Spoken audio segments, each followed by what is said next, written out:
Republic of Liberia, an institution bequeathed by the Executive Law of Liberia with the responsibility and mission for the promotion, administration, development, regulation, and control of labor laws and practices in the Republic of Liberia, including the Decent Work Act, which was promulgated in 2015. I wish to acknowledge all and sundry to close ranks with us in charting a new course of professionalism in the conduct of our affairs to ensure an effective and efficient labor sector, characterized by respect for the rule of law, strong collaboration with our partners, and quality of service for our employees for the improved labor sector in our country. So my Ministry of Labor employees, first and foremost, whether you are assigned in administration, manpower planning, labor, inspection, education, anti-human trafficking, I wish you all of you to join hands, close ranks, and let us all work diligently, professionally, and with integrity at all times for our beloved country. To our national and international development partners, including the US, the German, the British, the Chinese, EU, AU, ECOWAS, UN, the ILO, I wish to thank you, first of all, for your past assistance to our multilateral investors, foreign companies, and trade partners, including holders of MTAs and other investment agreements, business owners, management of foreign entities, etc. As I take over the Ministry of Labor, I pledge to you, equally request to you, nothing short of the 4 years of cooperation. As we work together, I want you to respect our labor law and show you under my administration as to ensure total adherence to every aspect of the labor law and regulations. As short-shifted people with visual state, it should not be attributed to me. I want to make that clear. They should solve that problem in the mansion. That frequent problem that is occurring that all of us know about. Let them solve it and leave Prince Moinim, because Mother is not anybody that I can fight for. Mother has fought for herself. She earned the respect of the Unity Party. She earned the respect of the president, and she's a stand-alone female in the nursing field. If anybody did that to her wrongly, and the president trying to reprimand that person and bring that person to book and expose that person should have herself to blame or himself to blame. I am not in it. If the president stands by his decision of the nomination, that's it. I have no question. But I think it's wrong for people to usurp, to attempt usurping the function of the president. They try to scapegoat, and some people I've heard the like of Gonquest. We have heard the issue at the transport ministry where 2 presidents were nominated to the same position. So seeing another 2 presidents nominated to the labor ministry as assistant minister for 1 position. So these mistakes, you're trying to solve it at the level of the executive. Don't accuse, I'm not there. And I cannot influence anything of that magnitude. I'm not the secretary. I cannot finish a document that is not going in front of the president. I can't do that. I cannot compare the president and to change name that has been announced. I can't do that. If the president feels that that was not the name that was associated with that position, he has the right to correct it and bring those that involved in that to face the full weight. It's administrative powers within the president power. So if the president wants to discipline that, I beg your early money. And that part of switching, I don't prepare document for the president.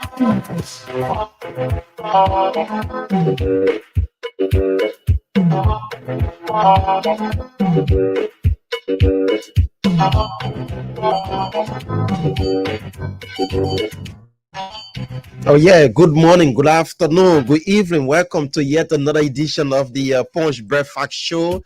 Today is Monday. Yeah, today is Monday and is the 18th day of March, AD 2024. The time is exactly 12 minutes past 7 o'clock, live from Pinsville, outside the nation's capital.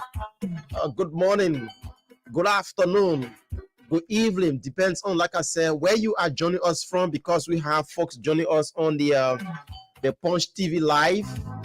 Let me say a pleasant welcome to yet another edition of the Punch Breakfast Show. This is a breakfast edition that comes your way Monday to Friday from 7 o'clock strictly up until 10. Buakai Amara Kamara, Harris Betty. We are here weekdays to bring you trending national issues that are making news in our nation, right? Yeah, Liberia and the world at large, and we have wide range of issues to look at. Beginning with politics. Yeah, politics, and politics. So sit back and relax as we rumble through some of the national trending issues. I have my colleague here with me already seated in Studio B, Harris Biddy. Harris, good morning and welcome to the show, my man. How was your weekend? Well, good morning. Good morning, Waka, and good morning to the peace-loving people of Liberia. It is an honor. I feel elated. I feel very much gratified this morning by the grace of God Almighty. We went through the weekend, like you rightly asked. Yep, we had a very, very entertaining weekend. Entertaining in the sense newsworthy. It was entertaining. You know, Harris always saying the only thing we can suffer for in Liberia is news, most especially trending issues. Market. So you're not going. There were we at, and thankfully we are back on Monday to inform the Liberian people about things making news in this country. But above all, we had I would say a break-in weekend because you were record on Wednesday was a holiday. Yeah. On Friday as well was a holiday. Saturday was a weekend. Sunday and Monday we are here. So it was long. It was I want to say the week was very short, but entertaining for us. That good after the news. But above everything, I'm good worker.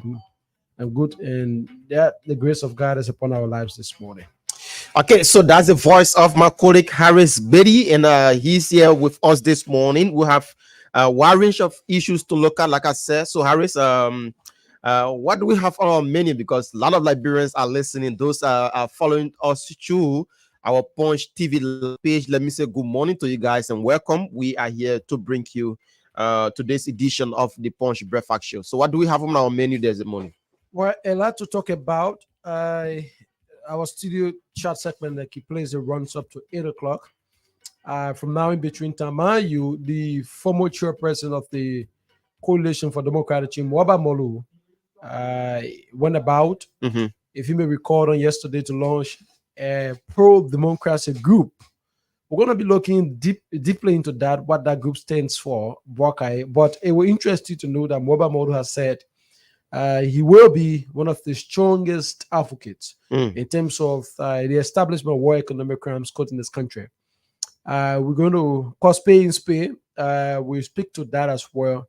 Welcoming Mwaba Molu as per the team of advocates. We said that the issue about war crimes court in this country, it needs the involvement of every Liberian. So we're going to be looking at that this morning as well. We remember Truman, the president constituted several boards for different ministries and agencies in this country. But our attention will be joined as well to the Liberia Electricity Corporation.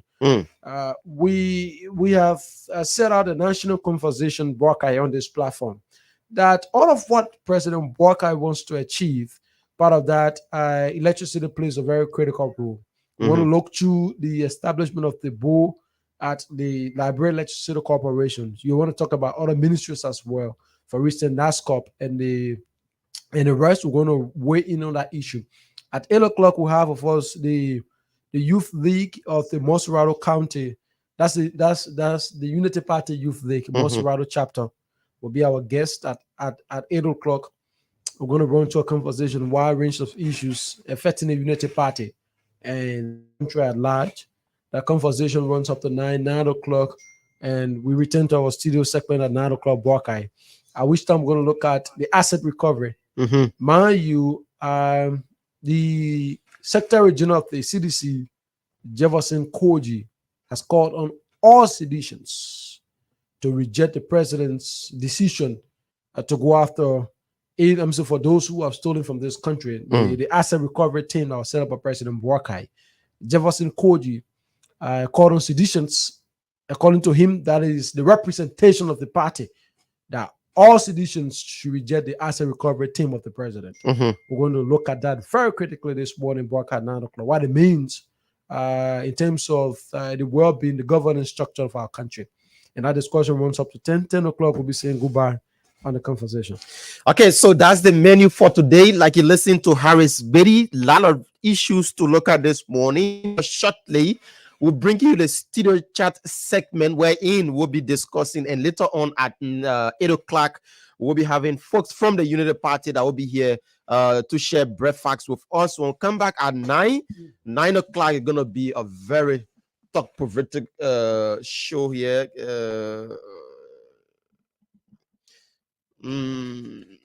Yeah. Okay. So, all right. Sorry about that.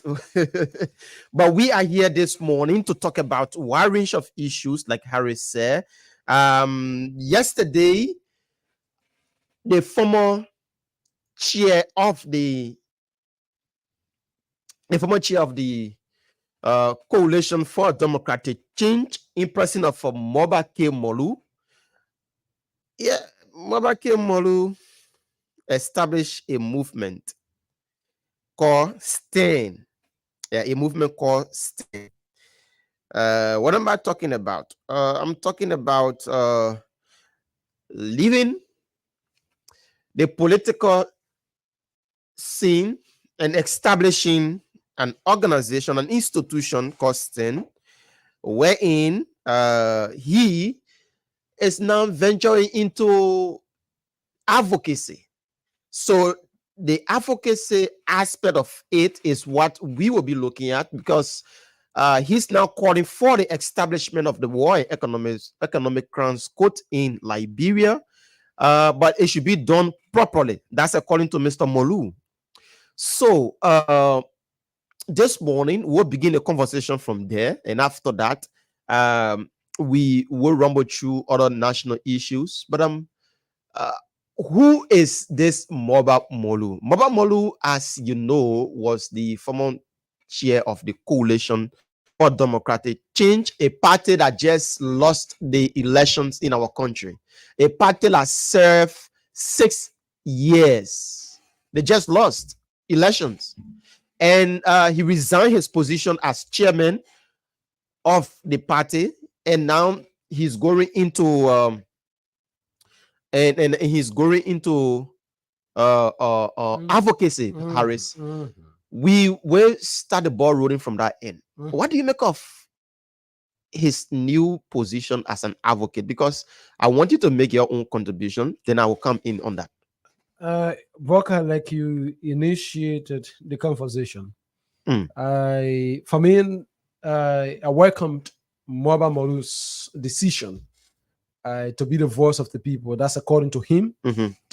You see, then one person, Walker, that strongly believe that in life, and there are times you have to make a change, right, from one status to another.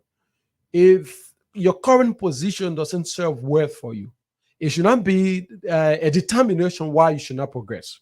All right. So, for instance, if Walker, you use this microphone every morning, and if there are needs, if there is a need that you want to change this microphone, it is also important that your next fortune should be as independent as this microphone was. Yeah. Right.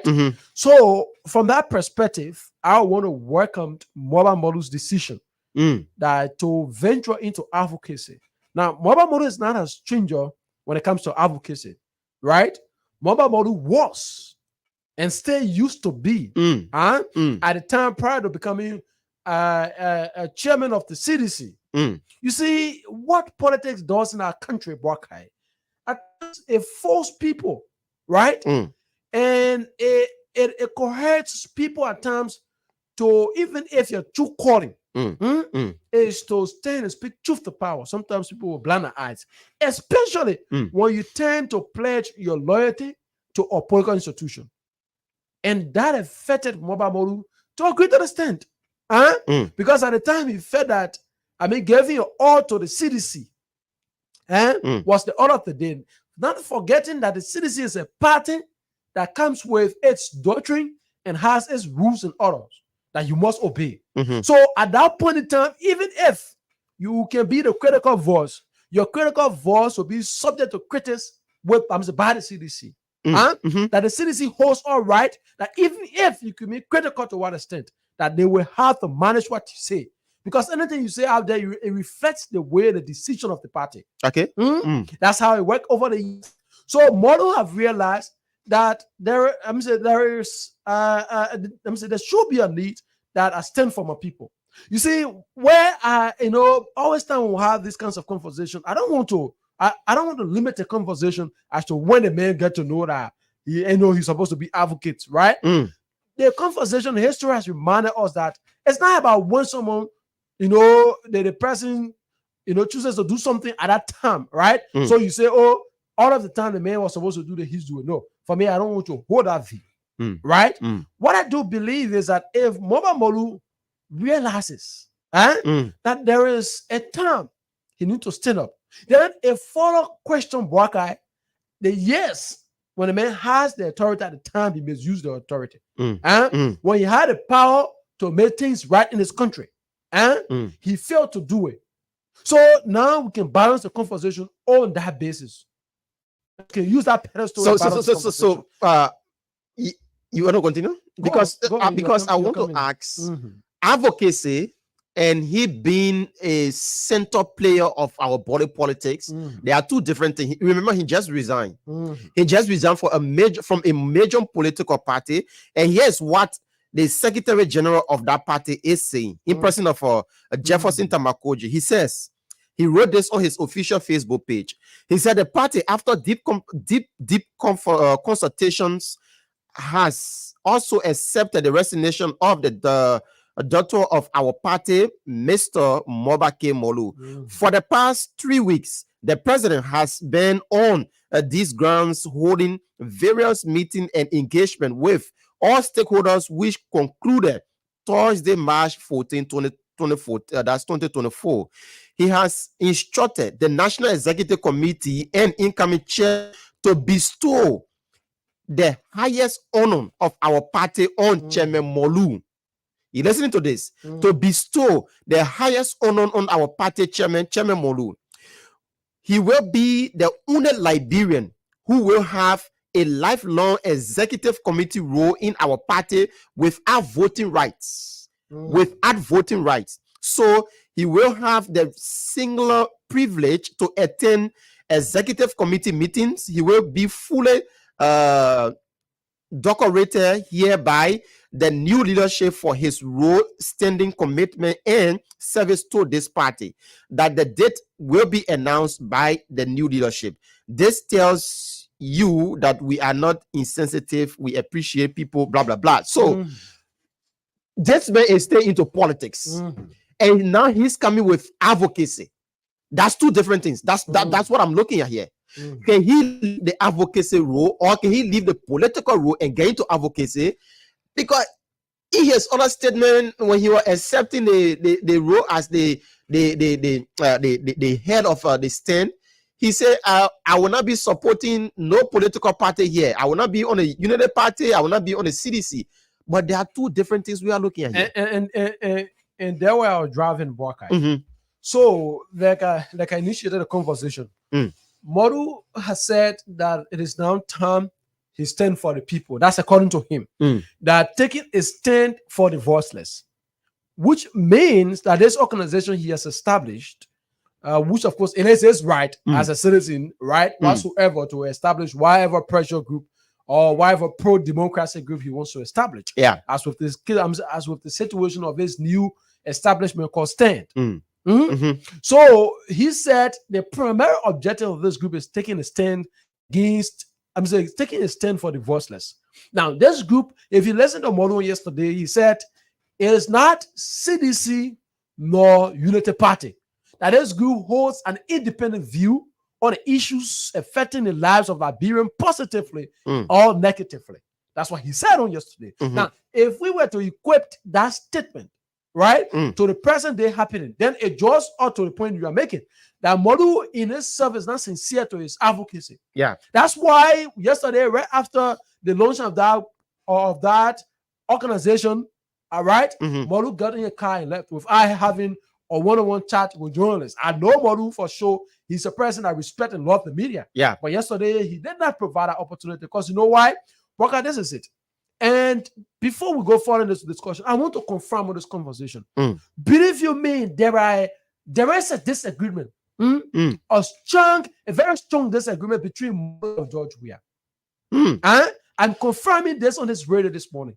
Listen, on yesterday, Molu was at the park. Yeah. Right? That's a PHP park. Yeah. While Molu program was ongoing, George Weah drove at closer towards the park. That's a little basketball court. Basketball court. Court. Along the hill there. George right Weah on the hill. was there while Molu program was ongoing. George Weah went there primarily to distract the program. I'm saying this. You know what happened? When Molu was singled that George Weah was there, that's how the speech that was prepared for Molu, it was shared to the press. Molu did not read the speech. Yeah, because I was thinking. Right? Yeah. Molu did not read his speech yesterday. So immediately the security hinted Molu that George Weah was at the park. Because I got there, right? I was driving behind the former president convoy at the time. The bag I was on was right behind George Weah convoy. I felt that Molu had invited George Weah to the program. Okay. I even attempted going live to announce that the former president George Weah is going to grace Molu program. Later did I know that George Weah in a purple suit at our little basketball court playing basketball. Just few years away. You know when George Weah is down there, the crowd, all of the attention of the people will be diverted. So immediately when I went, when I slowed down, I told the back guy to stop. In less than 2-3 minutes, what I saw is that George Weah got down and started to play basketball with the guys there. Distracting. After a few seconds, the whole play became crowded. So I knew that George Weah did not come to attend Molu program. So when I passed, the moment I went live, the security guy assigned with Molu, I hinted Molu that the former president is at the park. That's how the speech prepared for Molu. Molu did not read a speech. Molu, all of what he was doing, was just coming through at the time, calling the audience attention. That's why even with the press that was on the program, we struggled to even get the news from Molu yesterday. So his speech was shared by the public relations officer, was shared to journalists that were there. That's how Molu caught up the program immediately, and he got on his car and left and used another route. He didn't even use the route towards Executive Mansion with Hope. He used the route towards PHP community and get out. Wow. Right? So the justification there was that Molu said his group don't want to be seen as a political group. Yeah. That George Weah had come purposely, perhaps because George Weah done it now. I said immediately when George Weah, the crowd shifted. Yeah. Everyone, started to go to what George Weah with. Many felt that George Weah, they went to welcome him on the program. Later, they didn't know that George Weah playing his basketball, at that meeting, basketball right on the hill there. Yeah, and Molu program was distracted yesterday. But that information was managed from the media. It was at that point that I realized that part of the reasons why when Molu said in his resignation that at the time he needed to function effectively, the support was not given. The support was not given. A few of his confidants we spoke with yesterday said that this thing, even at the time that Molu had reached the decision to form this organization, there were a lot of setbacks. There are a lot of setbacks, a lot of fighting forces from the CDC. But that's not the conversation. We just start to confirm that this morning. That's it. So now you understand the sincerity in Molu's advocacy when he said that this group will be for both. This group will be independent. But our point has been this group cannot be independent when Molu himself has failed to resign from the CDC. Molu still holds his membership as a sedition. So how will you be, the chairman of an independent body, but you pledge loyalty to a specific political party?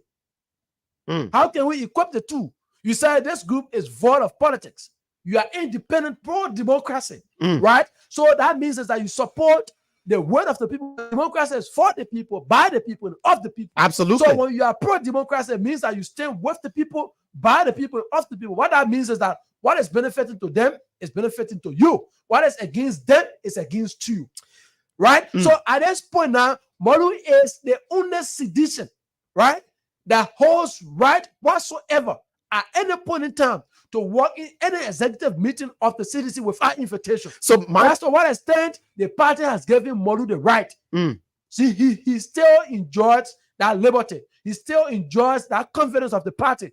Then you tell us that you can be advocate for who someone listen to you in a player. Okay, so now my point here is that how would the Liberian people accept Mr. Molu? now being an advocate, no longer a politician. Remember, Molu being an advocate, he will carry some seditions with him. There will be some disenchanted youth that will be joining him in his movement. There will be some ordinary Liberians that will be joining him in his movement. So, before I go to that point, let me tell you this. When Mama Molu resigned from the Coalition for Democratic Change, President George Manneh Weah and folks from in the CDC begged Mama Molu for days. I'm saying this live on this radio. They begged Mama Molu for days to remain within the confines of the CDC, meaning that he shouldn't establish an advocacy group. That was what George Weah told Mama Molu. Said, we still need you with us here because we have to rebrand this political party. With you leaving this political party, it will bring some disenchantment among us and even supporters of our party. George Weah told Mama Molu this. But Mama Molu think within himself that this is not working anymore. I have served this party for ever so long, and I have been disrespected by top officials, most especially the standard bearer of our party, George Manneh Weah. Do you know that Mama Molu was marginalized during the campaign time? They took how do you call him, Len Eugene Nangwe, and made him campaign chair of the CDC. Where in Mama Molu is still alive, he's serving as party chairman. But they took the power from him and gave it to another person. They took the spending power from him and get Eugene Nangwe and Fina Bondo. So Mama Molu disenchantment came from the backdrop. As things like this, Mama Molu look at it and say, "I bet with the guys, but man, the thing's not working. Things not working." And the thing about it, Barker, just to add up, we want to remind Molu this morning that if a point that this group has been established, that's according to him, he believes that he has the 100% support and confidence of the Liberian people. Yeah, right. That's established. But it is important this morning to remind you that your moves, your steps will be monitored by the CDC. This is a political institution that when you when you break away from them, they do everything to get at you. That attitude of former President George Weah yesterday was totally unacceptable. Absolutely totally uncalled for. Yeah. Right? What could have happened at that place yesterday if Molu would have remained at that area? Okay, so let me tell you what happened. Let me tell you what happened. So George Weah, the basketball court that he was on, according to Kalasco, let me see the post because I want to read what exactly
in life is clear. You cannot survive, you cannot grow in an environment where you've been fight. So where there is fight.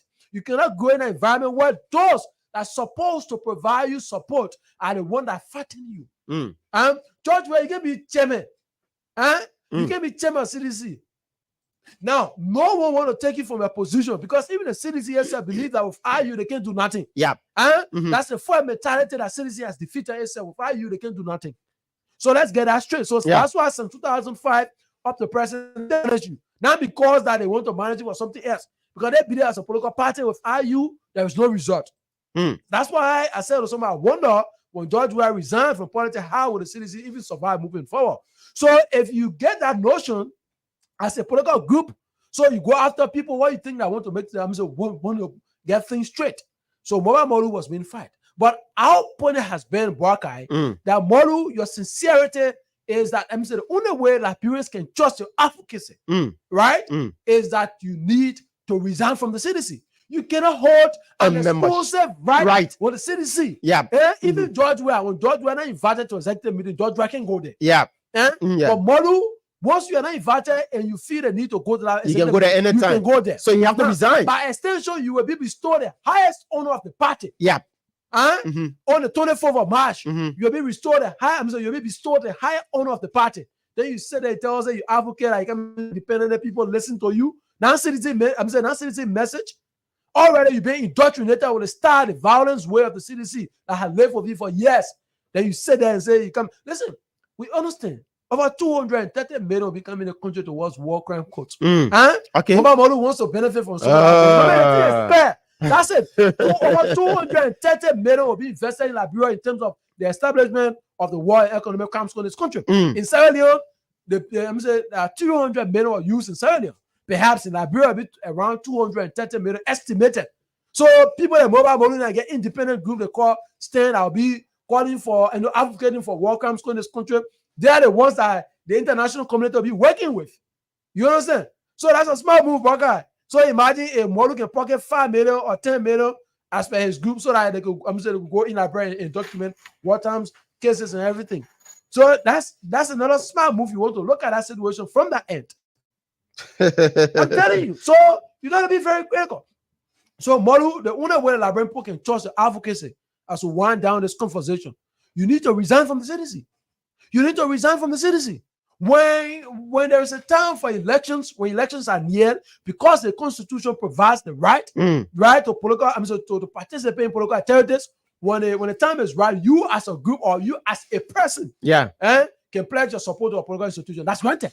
But after the politics, where we forge ahead in our national development, right, and you want to be that independent, critical voice, I think it is important, in as much as possible, you attach independence. Right? To your advocacy, it means that you gotta relinquish your membership and your loyalty to a political institution. Okay, so folks, you're listening to the Punch Breakfast Show on Punch 106.7, coming to you live from Pinsville. 70 seconds to be specific. It's Betty Boakai Kamaru presenting today's edition of the program, and we now transition to another talking point, most especially this issue about former Mayor Koji, because the man still refer to himself as mayor. So former Mayor Jefferson Koji in a press conference made a lot of statement that we need to look at Harris. We need to look at it. We need to put it on the microscope and give Liberians. But let's listen to what he said. Let's listen to the former mayor of the Republic of Liberia, and I'm going to say Montserrat County, rather. And he's now the Secretary General of the Coalition for Democratic Change, in person of Jefferson Tamakoji. Let's listen to him. We'll come back. We'll make sense of what he's discussing or what he told the Liberian people. Let's play this. Okay. What happened to Freeport? The little boy in Freeport took him to wash up. You need to stop. As a young man, sometimes we do not develop the fortitude to go after young people. You gotta stop. You are engaging into classical madness and free food.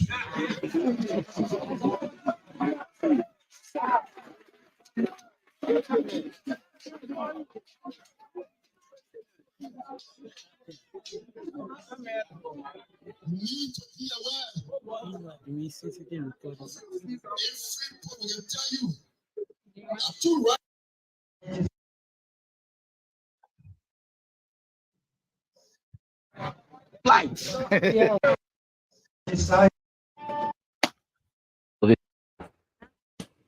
The bottom line. Sorry about that.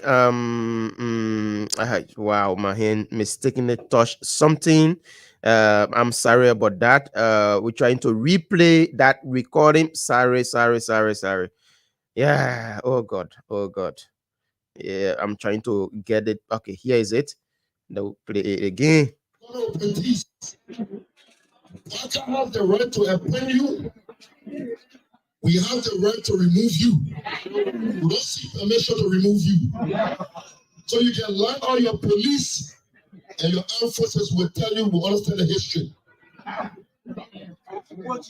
Baka can appoint you and we can remove you. Stop it, you are a young man. I understand you permanently reside in USA. Continue your safari, don't be poo-poo. Fear about them. The government is not Baka personal enterprise. The government is Baka personal enterprise. We value any sedition in this agency.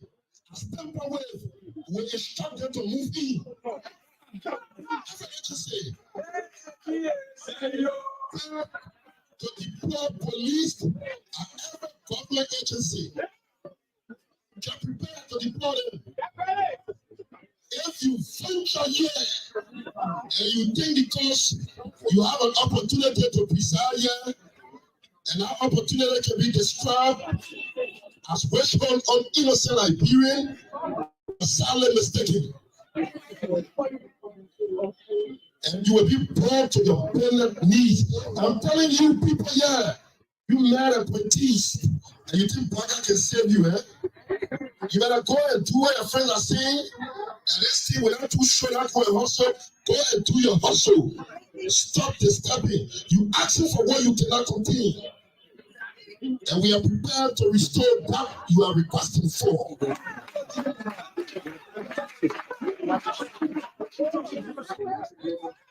You are legitimately employed at those areas. You have no fear. Absolutely no fear. Any one of them who come and intimidate you, they are classical blood force. So damage here. Because Baka will choose between you and what will be available. And now we are telling you everything. Ministry. Liberians who are sedition, you have the right. Have no fear for them. What are you talking about here? You stop, man. Stop, man. They want to warn same day. Same day. You say you are chatting an EPS officer. These young people, you chatting them. Same day you lack authority to dismiss them. We'll tell you busy very soon. Very soon we'll tell you busy. What is this? People are all telling you agencies and institutions. You are instructing our parties to take over. Senator, so you say your police and they will make sure we have a spoken language. Has intervened. So we willing to see a court. We willing to see a court. You want to do this people job as a worker. Do that. Stop. Stop. Stop misbehaving. What you see as a personal decision, how can you do that? But when you come here and you think commission is a death sentence, you made a mistake, eh? Yeah. See your mistake. And I like The man who is the composition of falsification, state of Witherspoon. He said, Coach, you can normally say we are here. Of course, we're here. We are born here. What do we expect her to go? One of you will be teaching your position very soon.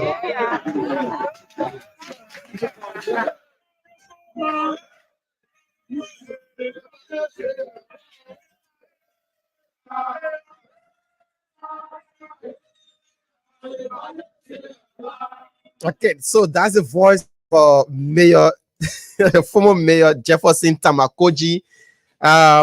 In a statement there at the party headquarters, that's the Coalition for Democratic Change Party headquarters there in Congo Town. Harris, you listen to this brother keenly.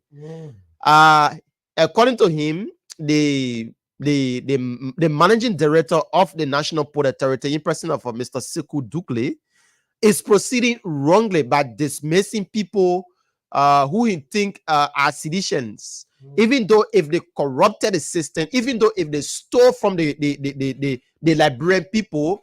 Mayor Koji is saying that they shouldn't be dismissed by the port manager.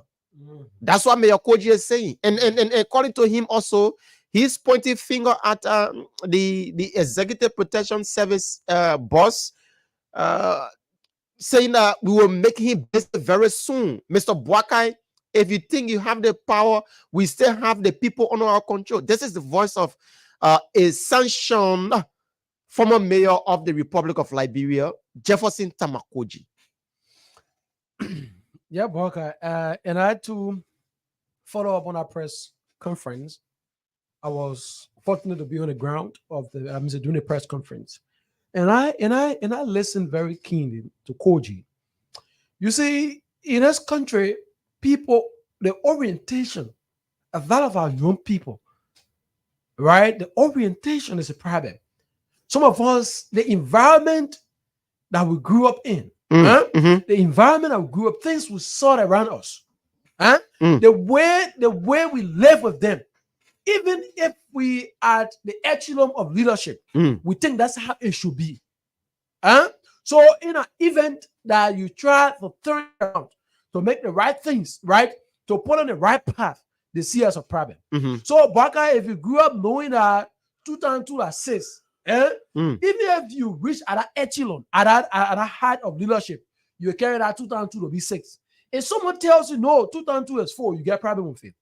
Right? Yeah. That's when you come up with your advocates. Even though some of the things you want to advocate for, you don't understand them yourself. But yet you want to come out and say something because you believe that we have a society where majority of young people are vulnerable. Yeah. So the $5, the $10 you gave them, you use them at their detriment. So that's why when you listen to a character like Koji, I mean, listen, when you serve a certain position, regardless of you being a politician, when you serve a certain position, right? It places you in a place now that you speak your message becomes critical and essential to society. Why do you think when people that speak in the country, newspaper will run that story? Absolutely. Why do you think that? What is 2 for? Why do you think when former President Ellen Johnson said he wants to say something or wants to speak to any critical national issue, it become news. It become news because when you serve at a position, then you place yourself at a level where you look at things right analytically. You provide both sides of it. You compare and contrast and present a conversation. That's what I get battled when I listen to Koji, I listen to Akaro's grading. That even though you have had a time to test leadership and understand the complexity of the problems in Liberia, then you just sit there and make some blanket statements, unfounded. I mean, some of them lacks even the sense of reasoning. Listen, who are you in the first place? We have been taught over the times as per our constitution and as per the standing laws in this country, that when the president proclaimed, it becomes a policy statement that every citizen, in adherence to your right, you need to obey the president's statement. Absolutely. Because that's what the Constitution of the Republic guarantees the president the right and gives the president the sole authority to be the first citizen of the nation. That he should direct and lead and steer the affairs of the country. Then you get a character like Koji, who in no way other is closer to the executive. Sit there, call a press conference, and inciting the people against the government.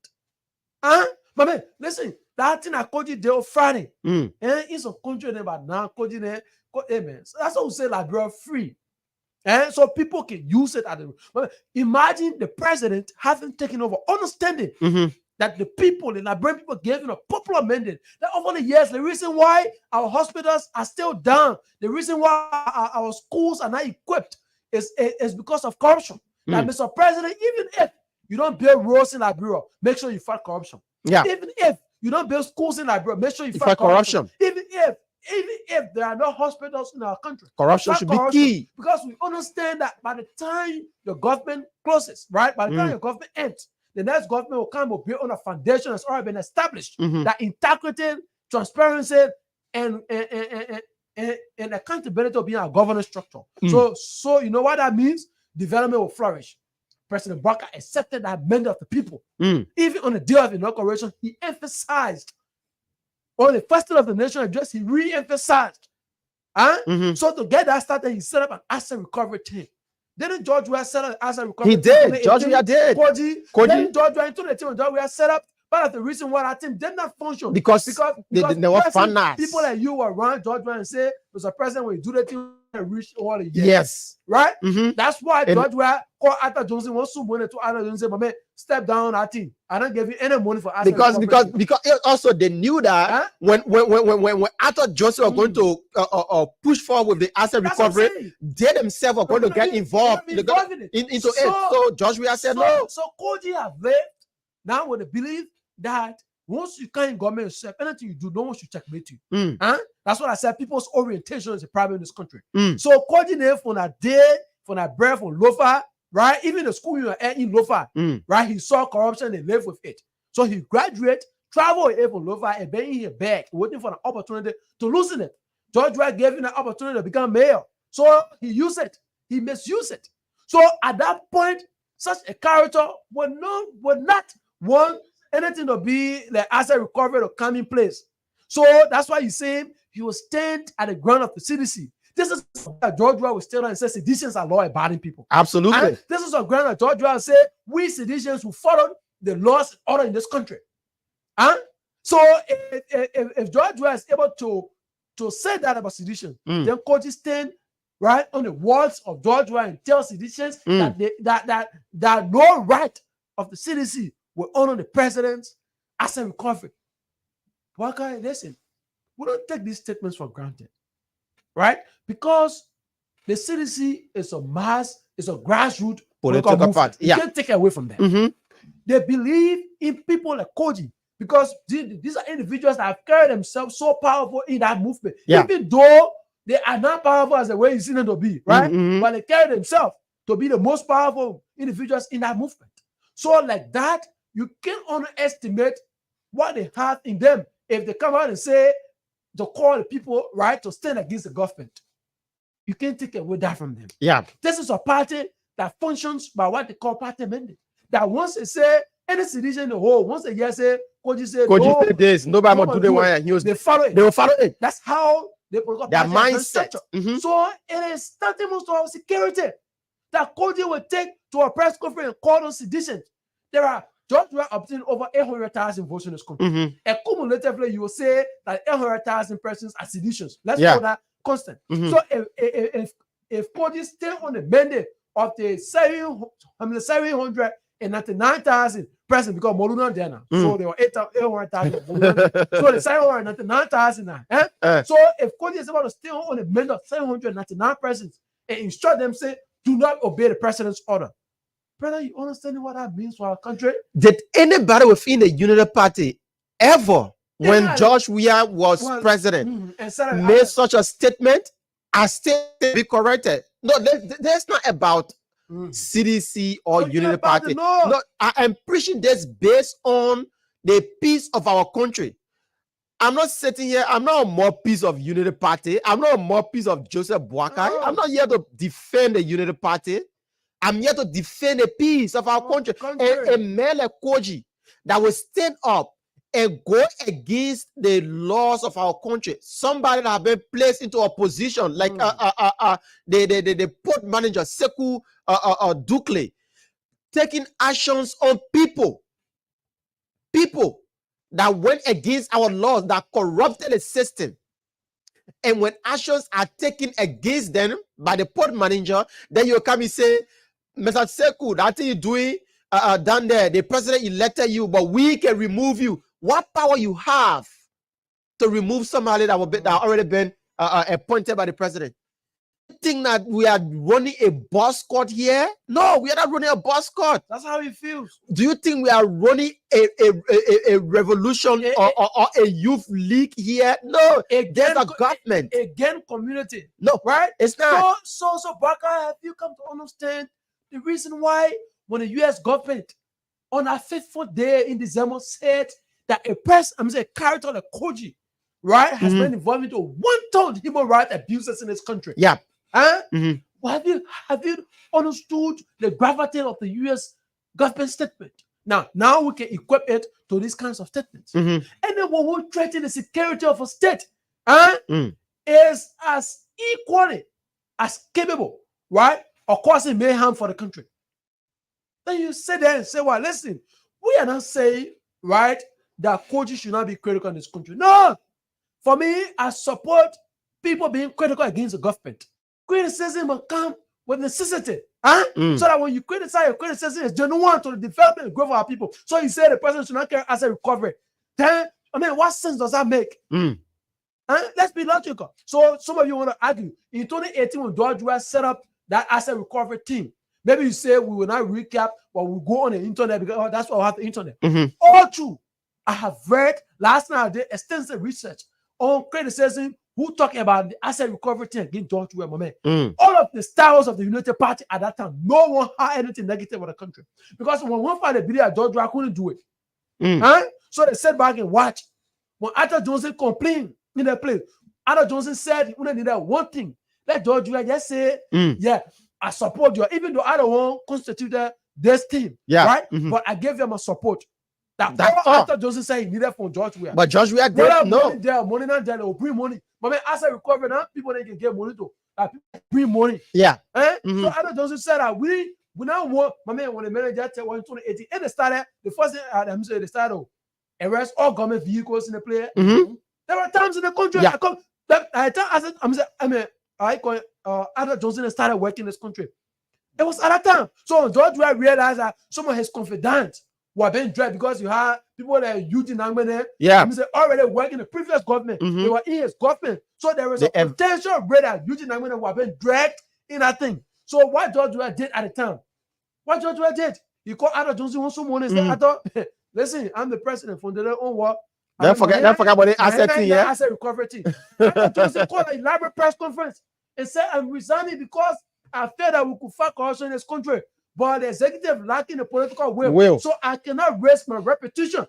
That's how Arthur Johnson resigned. So the orientation of Koji that and Arthur Johnson can back up. It means that corruption will get from the country. So when Joe Baka, you should not go. I'm saying you should not go that route. Then the next thing Arthur said, Baka, if Koji believes that he served diligently, because there's no record yet to prove that he was involved in the corruption. I want to be very much sure on this conversation. But if Koji believes that he served diligently, you have been one of the strongest advocates supporting the asset recovery team. Because absolutely. You know why? Then you want to exonerate the CDC government from public perception. The way everybody say, oh, the officials were corrupt. Officials are corrupt. Are corrupt. Then could you have been the one to say, President Baka, we stand on your mandate. Come that asset recovery team carry on our investigation. Because we as citizens and as a party, we are grassroots. So grassroots are people that stand and support their people, not take away from the mouth of their people. So at level, then you understand that Koji mean well. But Baka can be here, Baka can say Baka says here, then in the point of management circle. We can order Baka. I don't know if the TFO correct or not. Then Baka say, no, anybody can hear for you. Don't talk about. Don't talk about any chair. Don't talk about microphone. Just continue the way you were doing the way I was doing the show. Just continue like that. That's what Bwaka will be saying. This is not about, like I said, Liberians, this is not about whether party X or party Y. We, the Liberian people, we are the constituent of this peace in our country. And we will maintain this peace. You can be from your political party, or you can be from your who. I can sit here on this radio. When Joseph Bwaka go wrong, I will say it here.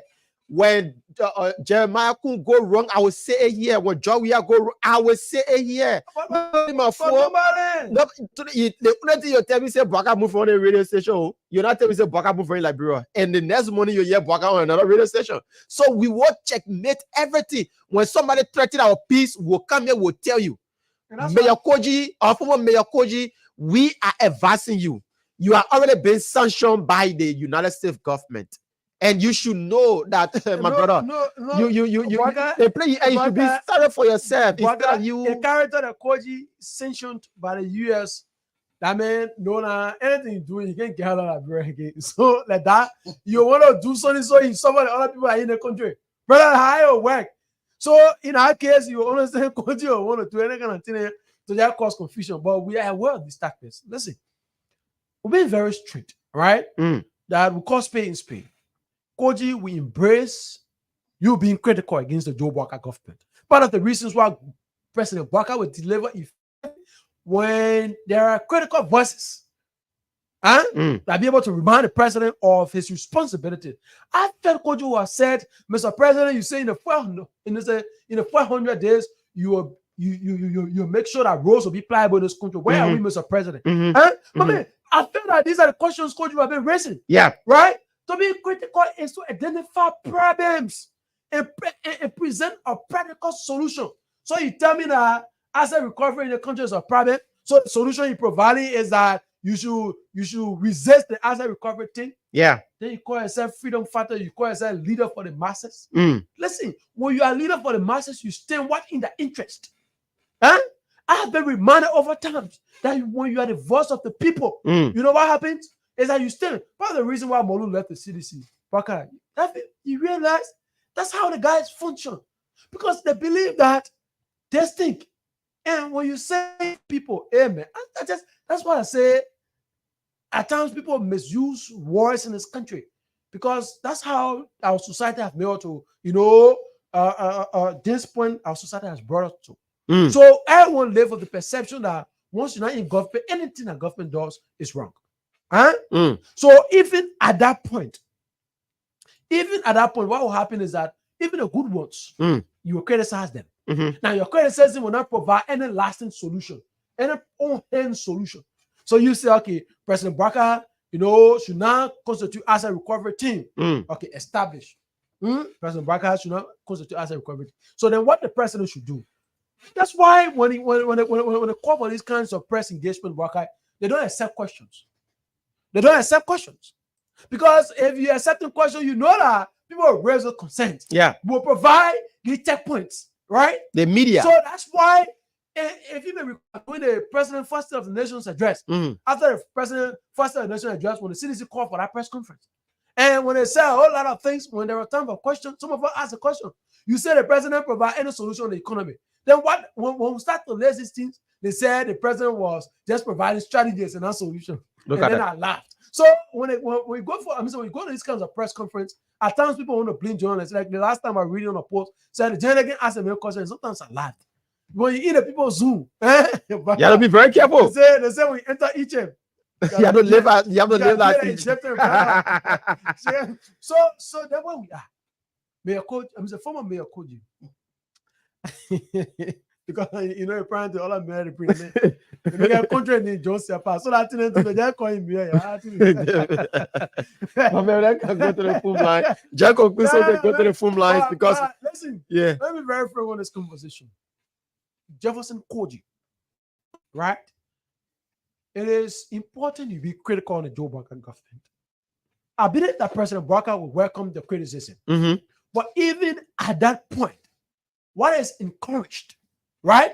What is welcomed is that you provide criticism that are necessary. Absolutely. Right? You provide criticism that are welcome into the growth and development of this country. So the man said he welcomed war crimes court. Okay. And he said it. Yeah. So you know why? Mm. The man ain't involved in war crime. Mhm. Because you know, beginning in Lova, that war of here. So you know, the man welcome war crime court. Then he asked the man why he didn't welcome as a recovery. As a recovery. Because the man grew as a man and lived with it. Right? So he participated in it. So that he cannot welcome such. But at the time, the man was just, begin doing the war and thing and running for here and there. Eh? So like that, at that level, Koji know that he suffered from it as well. If Koji is going to be in government for the past 6 years, and Joe Walker initiated the asset recovery, you have welcomed it. The fact that he was in government and he know all of the places he went. Things that he did behind closed door, my man. They may know. The tea and the men cross. They may know. So he won't be on the microscope. So like that, they understand the gravity. And I know for sure that the president will not heal to these kinds of things. Listen, Koji, you hold right. The freedom of expression in this country is a right. It's a right. And we respect that. Equally so, you cannot use it at the detriment of the over 5 million people in this country. We need to let him know that, and if he know, now he know. So, folks, we'll open the phone lines now on 0778 665 699 0778 665 699 or 0880 561 644 0880 561 644 to the phone line and take our first caller here. Good morning. Good morning, Punch FM. Walker and the guys in studio. Harris. Okay, Harris. Look, my name is Charles Lawalazu Koli Quayle. Come on, call Lawalazu Koli. I'm so excited this morning when I hear in your mail that you guys speaking the way we've been talking to Koji. Let me just add my voice up quickly. Jefferson Koji is actually proving like when somebody is drowning, right? They say if you chunk them razor blade, they will go for it, and either they want to save themselves. So Koji has seen himself as a young man being sanctioned by the United States of America. Your movement is restricted. There are things he cannot do. So Koji is finding all necessary means to get other people incorporated into the system where they themselves can be can fixing problem with the international community. Because if a young man like Koji who claim that he obtained a BS, a bachelor's degree from the University of Liberia, cannot understand that a person who is appointed by the president cannot just be removed by you as an individual, then meaning Koji continue to expose himself that there is something wrong somewhere. Okay. Koji agree with the support of war crime and the economic crimes code, and in fact even said, maybe you guys are not clear, or he even said they should be separated. He said they should be separated. The economic crime code and that of the war crime code should be separated. That's fine. Okay. But if you are saying people at the NPA who are involved in corruption should not be removed, it shows that Koji got something stinking under his nose. Okay. And that's why we call on President Bwaka. If President Bwaka can, if the National Police or on a graduate comma can go after people like this, then we will continue to speak to them. And right after your program, I'm going to find me. If I can get access to another radio station, I'm going to go on my whole life to address Koji. Okay, thank you so much. We're still taking your call 0778 665 699 0778 665 699 or 0880 561 644. Let's take this person here. Good morning, welcome. Okay, we mess up on our caller 0778 665 699. Good morning. Yeah, good morning. Your name is joining us from? Good morning. I'm from the Bwaka. This is the vice chair for administration on the Bwaka County team. This is DJ Lume on the line this morning. DJ Lume, welcome. Thank you very much. And let me say thank you to your co-host, or I don't know, he's a studio guest. No, he's a co-host, and that's Harris Betty. Oh, Harris. Oh, how you doing, my brother? Yeah. Good on, man. Yeah, look, let me say this to the Liberian people under the sound of my voice. If I always allow this guy to just speed up something that will disenchant the Liberian people, that will speed up and we sit down and lie and say, oh, don't pay attention to Jefferson Koji. As Harris said, this CDC is a mass-based movement and party. People that lose themselves to the party, they trust the guys. And anything they say, no matter if 10 or 15 don't do it, 5 or 6 will do it. So this thing here that they are coming to challenge this government, if this government don't put it into a hot, where could you to challenge government? As you guys rightly said, because they said that they brought in this thing here to declare assets, some of them refuse, even outgoing ministers. The LCC asked them to declare the asset were going on. They refused. Up to now they are sitting. And now the person coming out to fight asset recovery, then they are saying all type of things. Look, President Joseph Yuma Boakai, let the people now tell me as I wish.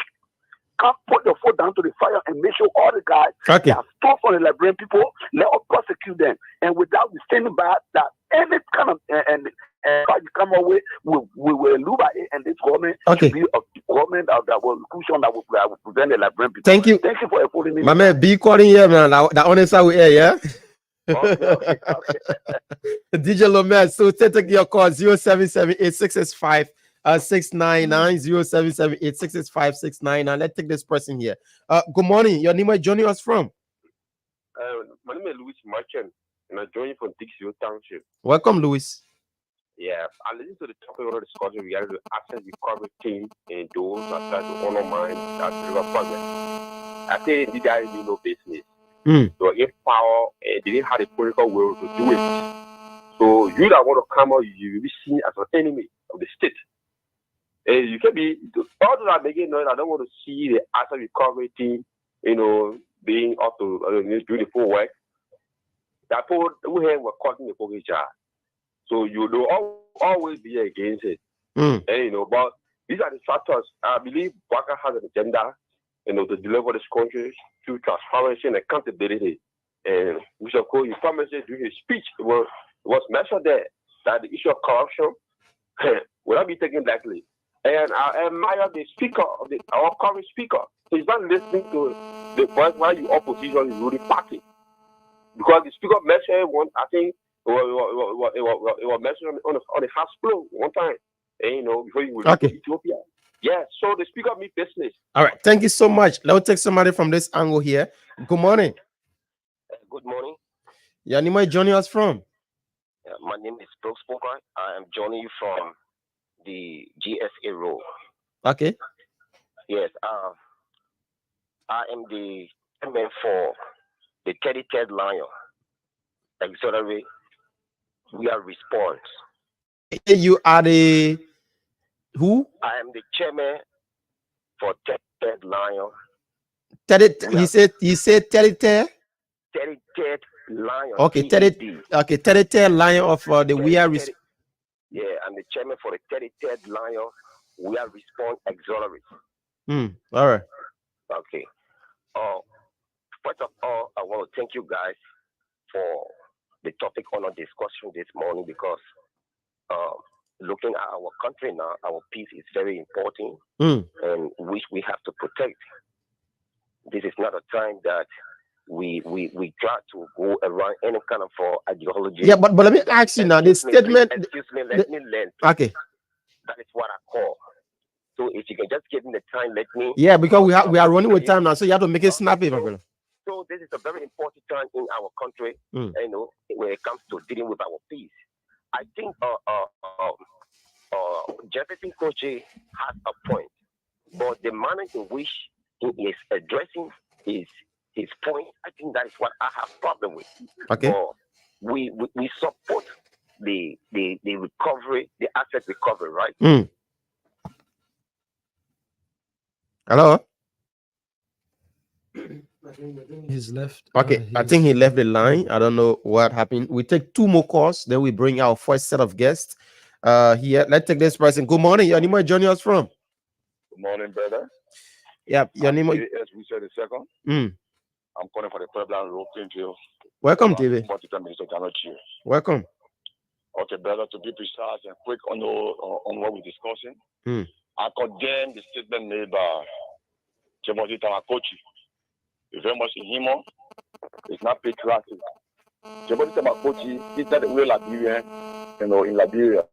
And he should not be always using those some inflammatory words on our president, neither the nation Liberia. Liberia for every one of us. They have to recover. I mean, it's not unconstitutional. It's there to build up Liberia. So whatsoever Timothy Kochi says, I mean, he needs to bear every penalty. You know, like owes the laboratory, also owes the constitution. So, Tamakuji can do war in this nation. He feels that, I mean, or will be rebel war in the country, they lie.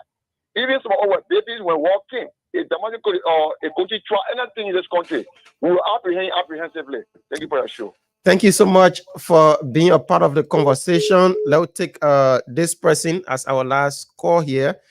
Good morning. Good morning, Bwaka. Good morning to your brother in studio. Your name, where you joining us from? All right, my name is Josiah Small for me from the Common Peace Island Bell. Okay, Josiah, welcome, my brother. Let me say thank you for the show, for the book for you. And we thank God we're back. We listened to the clip of Terrorist Tamakuchi and Dara Moluba Molu. You know, like I just said on one of the sit-up radio station this morning, some of our young people, like around 39, 40, 35, and 10, that we will go sting. They Jeff Kochi that some of them that they use up for 12 years they came to power. That said they were going to do the right thing by bringing one economical code. They're going to set them, make sure and below that bring people for corruption.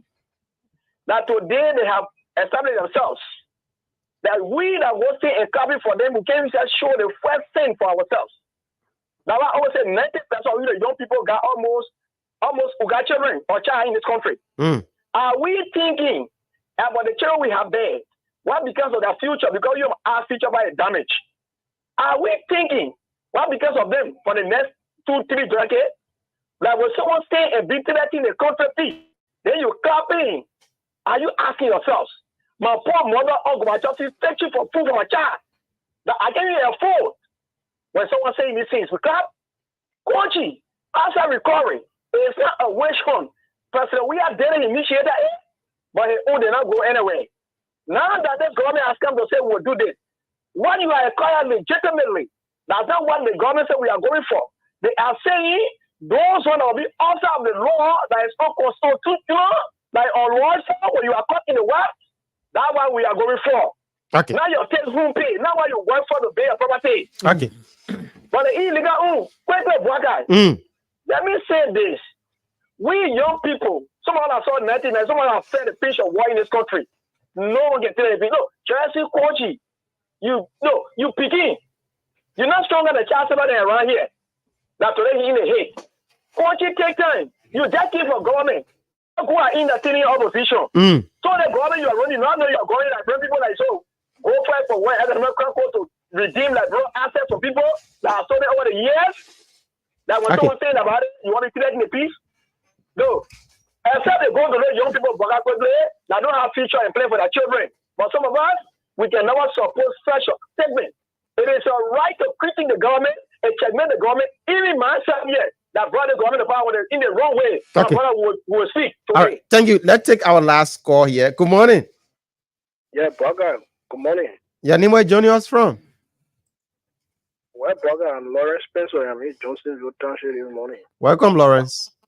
Thank you, and for giving all the opportunity to speak to our people. You know, Waka, I was just saying it right on one of your sister show. If I were close to the president, I'm not going to advise the president to name certain individuals on the asset recovery team. The reason Waka is simple, right? Liberia is a gullible state. People who are against the foul advancement of our country will use these things to muddy the goodwill of the president or the good intentions of the president. Because, you see, for me, I want to give credence to that gibberish coming from Koji to threaten a peace. Koji cannot do a same thing to our peace, right? But the notion, that sentiment that is building among the commoners, to say, oh, yeah, Mr. Baga, this is what he supported, then he put them one committee to come after us. You know, Baga, we are not careful, the kind of propaganda can sell in the public domain. Because, like, bro, like I said, remember, it's gullible. That's just a fact. So, the president, because of what happening now, should not name certain individuals on our community. They are qualified and competent. Please, right? They are qualified and competent Liberians that the president could appoint our committee to go after the people who looted our state. It just says here and so more work that it cannot account for. So that thing is a block. People threatening a peace is a block. Nobody can do anything here. The government is bigger than anybody. Okay, so thank you. The president the president says, I mean, can you explain how you get 3 buses in 1 year? Can you explain how you got 10 keke in 1 year? We all were, yeah. Okay. So, people tested in the street of Monrovia owned by one lady who used to sell what he said, what gee, I don't see happy. They say, can you get a guy threatening the people? But for me, I mean, just for people to not be circumspect, I think we're not too prudent for the parent, necessarily individual, the committee. Thank you for the opportunity, Parker. Thank you so much, Spencer, for calling in and being our last caller for this segment of the show. So now we'll transition. Laura, Mr. Harris.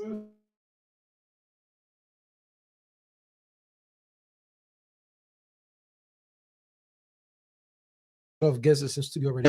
Sylvester is here with us. Sylvester Wamplu.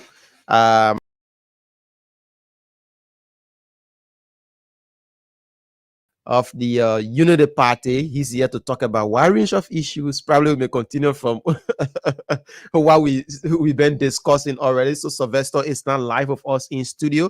Mr. Chairman, good morning and welcome to the Punch Breakfast Show. And good morning, Bwagat. Good morning, Harris. And good morning to the peace-loving people of Liberia. Good morning to the people of Moserado County and the government, the President of the Republic of Liberia, his Vice President, the Speaker, and the Senate Pro Tem. How was the weekend? There have been a lot of trending issues. How was the weekend previously? Well, my weekend was good, and even though it was challenging, but it was good. It was challenging because of the press conference held by the CDC? No, and we have a lot of things to do. Are you aware that we have a role to play right now at the National Port Authority, and acting in a very critical position, and as the acting HR. So we got a lot of work to do. Things being put into place, so we try to put ourselves and adjust to the system there. So as things like with you at the port, because you're just taking over, and a lot of things, lot of things coming up from the port. People, some people now they have been removed from their position based on corruption, and the news is making headlines in our country. How things like for you and the management team at the NPA?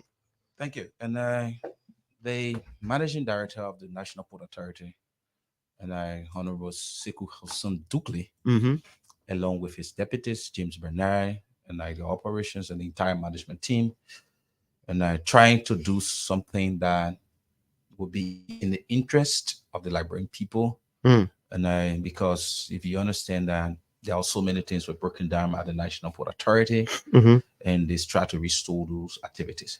So management is facing challenges on how to rebrand that institution, most especially to be able to work in the interest of the employees who have been assigned at the National Port Authority. So, and for us, it was challenging, and based on our rule, and we went to office and we started on Monday, and we get to know that my boss was fired, and I have to play the role because I'm not the HR proper, I'm not the executive director, I'm the senior director for the HR department. And after the executive director been fired, I have to step up and to ensure that things get into place, working, getting the workers getting their salary, because normally NPA pays at the 19th of every month. So we expect them to take it tomorrow. So something got me drop. Yeah, so we expect we have to work in a time frame, but there's a challenging issue. So I don't think, but we're working as from the HR department, finance department, because even the controller was dismissed, and a lot of people who are playing key role have been dismissed. So there are a lot of issues that need to be settled, signatory to the bank, and all of you, we have to revise the issues. So there may be a little delayed for this circumstance, because tomorrow the 19th, and there are other issues that have not been straightened out, but we are trying to fight. Let's dive into politics. We play a recording here by the former mayor of Monrovia, in person of Mayor Koji. They had a press conference over the weekend, made a lot of statement in that press conference. One was that if the manager of the port, in person of Mr. Sekou Dukli, go about moving seditions from the port, he came of his team, they will go and remove the port manager from the National Port Authority. I don't know where you stand on this, because you coming from the background of the Unity Party, and somebody making such a statement probably may not go down well with you. So, that one thing we always like to remind the CDC, like Koji and his like that, the Unity Party government is a mature government, and the managing director of the National Port Authority is under the mandate of the president, under the will and pleasure of the president. It's the president of the Republic of Liberia who gives him the authority to manage the Liberian gateway economy. And Koji had no right. He has no power. He has no influence. He have the youth voice. He have youth under his control that they can move to destabilize things at the port. Koji has no power. Koji has no influence. Koji has nothing that he can use to influence anything at the national authority under this regime. And his policy is cheap because it is this managing director who does not see a sedition or see a UPIS at the National Port Authority. So if you compare the life of the citizens or the workers at the National Port Authority, and for the 6 years, and for under their regime, and right now under Sekou Dougle administration for 3 years, you will understand the changes that is taking place at that institution. With some are saying nepotism because of some Douglas and Connens have been appointed, have been employed. So Douglas and Connens, they are Liberians, and I don't think that if anybody is Douglas, then it means they're related to Hassan Dougle. So the Douglas, the Connens, the whatever, the Klumar, the Wamplu, the To, the Koji, the Tamar. All of them, they are Liberian and they are being employed. I think one thing we can take away from this conversation, why it's true that Koji as a person cannot in no way reverse the president's decision on who the president appoints, go there to dismiss the person. But there are precedents that your government has presented to Liberians for which that establish a conversation that Koji could use as the basis. One of which is when your government at the time, the president had appointed the defense minister in this place. We witnessed there were pressure from some segment of the society, and I compared that decision, and the defense minister had to resign at the time.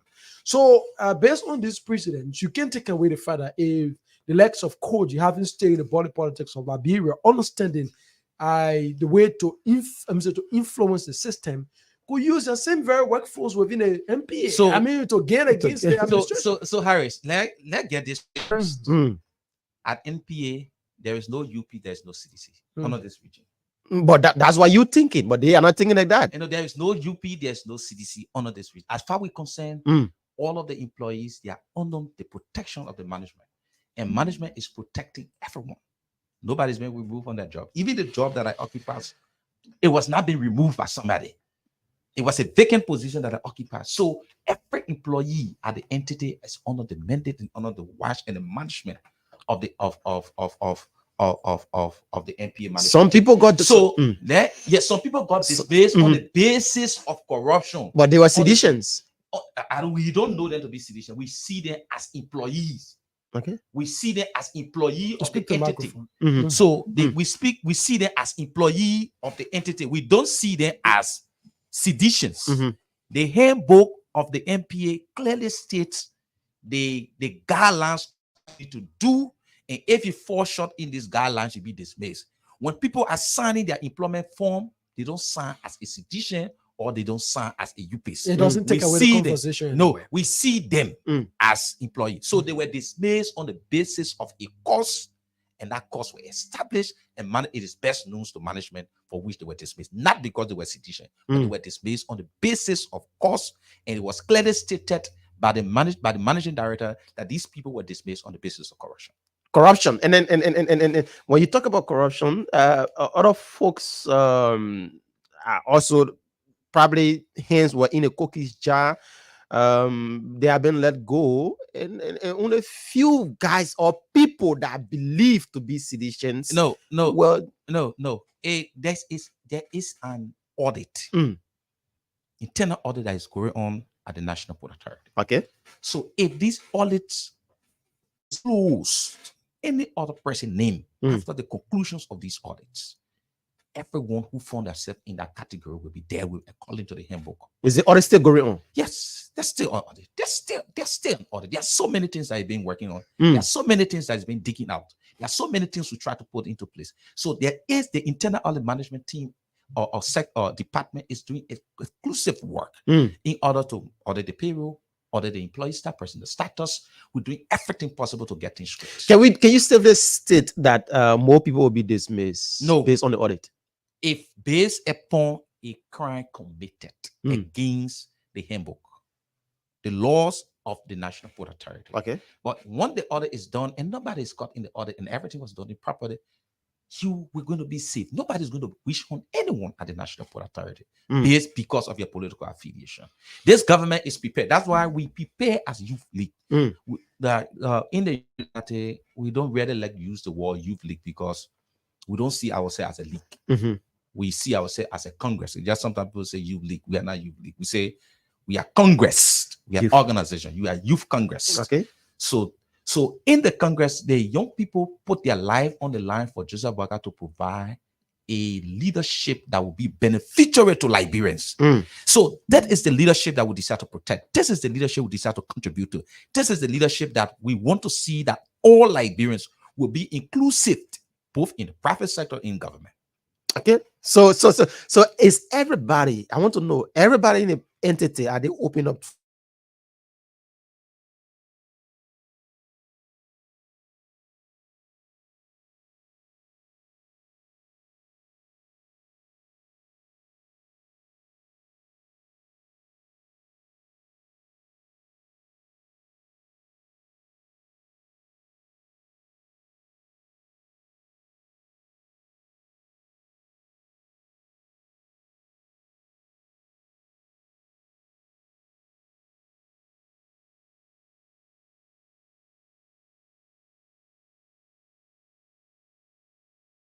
The CDC is leading on the political dead history. Political dead history. We gave the CDC not less than 6 months in this country. And when things have been put into place, there will be no CDC. You get CDC 6 before. There will be no CDC. I'm trying to understand something because I thought you're trying to say CDC should give you guys 6 months before start criticizing. No, we gave them not less than 6 months. There will be no CDC. Why you say so? Because the government will be on serious strategy, serious improvement. Look, the Liberians that voted the Unity Party stood for the cause, and that cause was for everyone to benefit. If you look at the CDC on the 6 years on a public institutions, private institutions, the country were breaking down to zero. Now, many of these institutions is about to get back on the full track. This year, it will be challenges for us in terms of salary. Increasement. I'm talking about punctuality. Increasement. But I think I gave you next year, in the next budget year, government will have a status. Civil servant will have a status. At least something will be added to the salary, because the United Party is noted of giving people something that is beneficiary to their life. Okay. Under the United Party government, the least person was making $150. So in our first like what the CDC. So it's not something that you should boast of. No. Why? The least person on the CDC, people are protesting transport. People are making $50. So the United Party took people's salary in this country from $15, civil servant, to $150. So is it going to continue? Are you guys bringing back that same 150? We bring it back a system to even past 150. But our anticipation in the first 3 years, there is no assurance on that. I don't want us to dwell the term on that school. There is no assurance. Harris, how can you assure us on that? The thing about Harris, how can he assure us on that? At this point, there is no assurance. There are not indicators to prove. So let's prove the right indicators. That he wants that in the soonest possible time. Harris, he wants to prove. He wants to. Okay, what are the indicators? The first thing is you look at investment. The president have just extracted $5 billion with the HPS. You also we are looking at the indicators of companies that will do business in Liberia. More especially the president's commitment to the private sector. The government, the president dream is for the private sector to boast. So that even all of his requests to the international community, he asked them to invest into the private sector. We are getting a clear signal that many companies are about to come to the country, and the United States government through the UC is about to do a huge investment into the private sector. How soon? Listen. I beg that's why Harris, I beg you, let him learn. Yeah, go ahead. Go ahead, learn. Then Harris will come in. Then Harris can come in. Okay. So let me learn my thought. Now, the next thing is to we are about to create an environment, a business workable environment. Because these are things that contribute to the factor of the economy and growing. We took Liberia budget from 80 million to 600 million. And this happened through the indicators that we are displaying to the businesses paying the taxes on time. And these are systems we want to restore. And it is restoring that businesses is about to go back to the top and people are going to be punctual in doing paying their taxes. Okay, so Harris, once they pay their taxes. No, so but I don't want you to treat me like I'm a no. Because that's the point I'm making. Okay, that's the point I'm making. Okay, right? We provided time because we wanted to learn. That's come in and make a correction where necessary. But I'm saying or we have the conversation. Okay, now listen. At this earliest age, right? We pretty close to 3 months in this administration.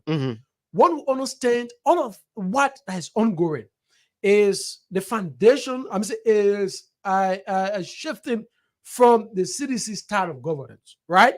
So at this age, there are no indicators to prove that people's salary will be increased or not in this country. Listen, when Joe Barker should have succeeded, right, establishing a fully functional government, it is only at that point a conversation can come about salary. You listen to Sylvester talk about, there are conversations in the pipeline investment. Man, listen, these things are lecture to satisfy the conversation. That's why I don't want to waste the Harry already. But this is my point. You have already established the fact that there is a foundation. Look at the guy. And what we are transitioning from the style of CDC government to lay a basis of government of trust. That's what I'm saying. Until we can reach that point, is every government have a first priority. Because mind you now, right? You have a government that have already inherited with a bucket list of what she wants to achieve, right? So for that government to even reach at that level, before you initiate a conversation about salary. So like you listen to it, you are very honest and said the issue about salary increment cannot be in the first year. We said they will be able to maintain punctuality. So Sylvester said the conversation, that's why I said we shouldn't dwell on salary increment. So you also established the fact, that it's a system of responsible governance. I think it's 3 months. The responsibility is too added. The responsibility of every government before you can get the trust of every investors, you must have a peace and security. Provide peace and security. So based upon the structure, we are building a structure of trust. Until the structure is built, but the structure have already gone in 80%. The president, that's why the president is. You see the president nomination. He is doing it gradually. He almost done. I can say 90% done with central administration. Okay. Now we are about to focus on local government.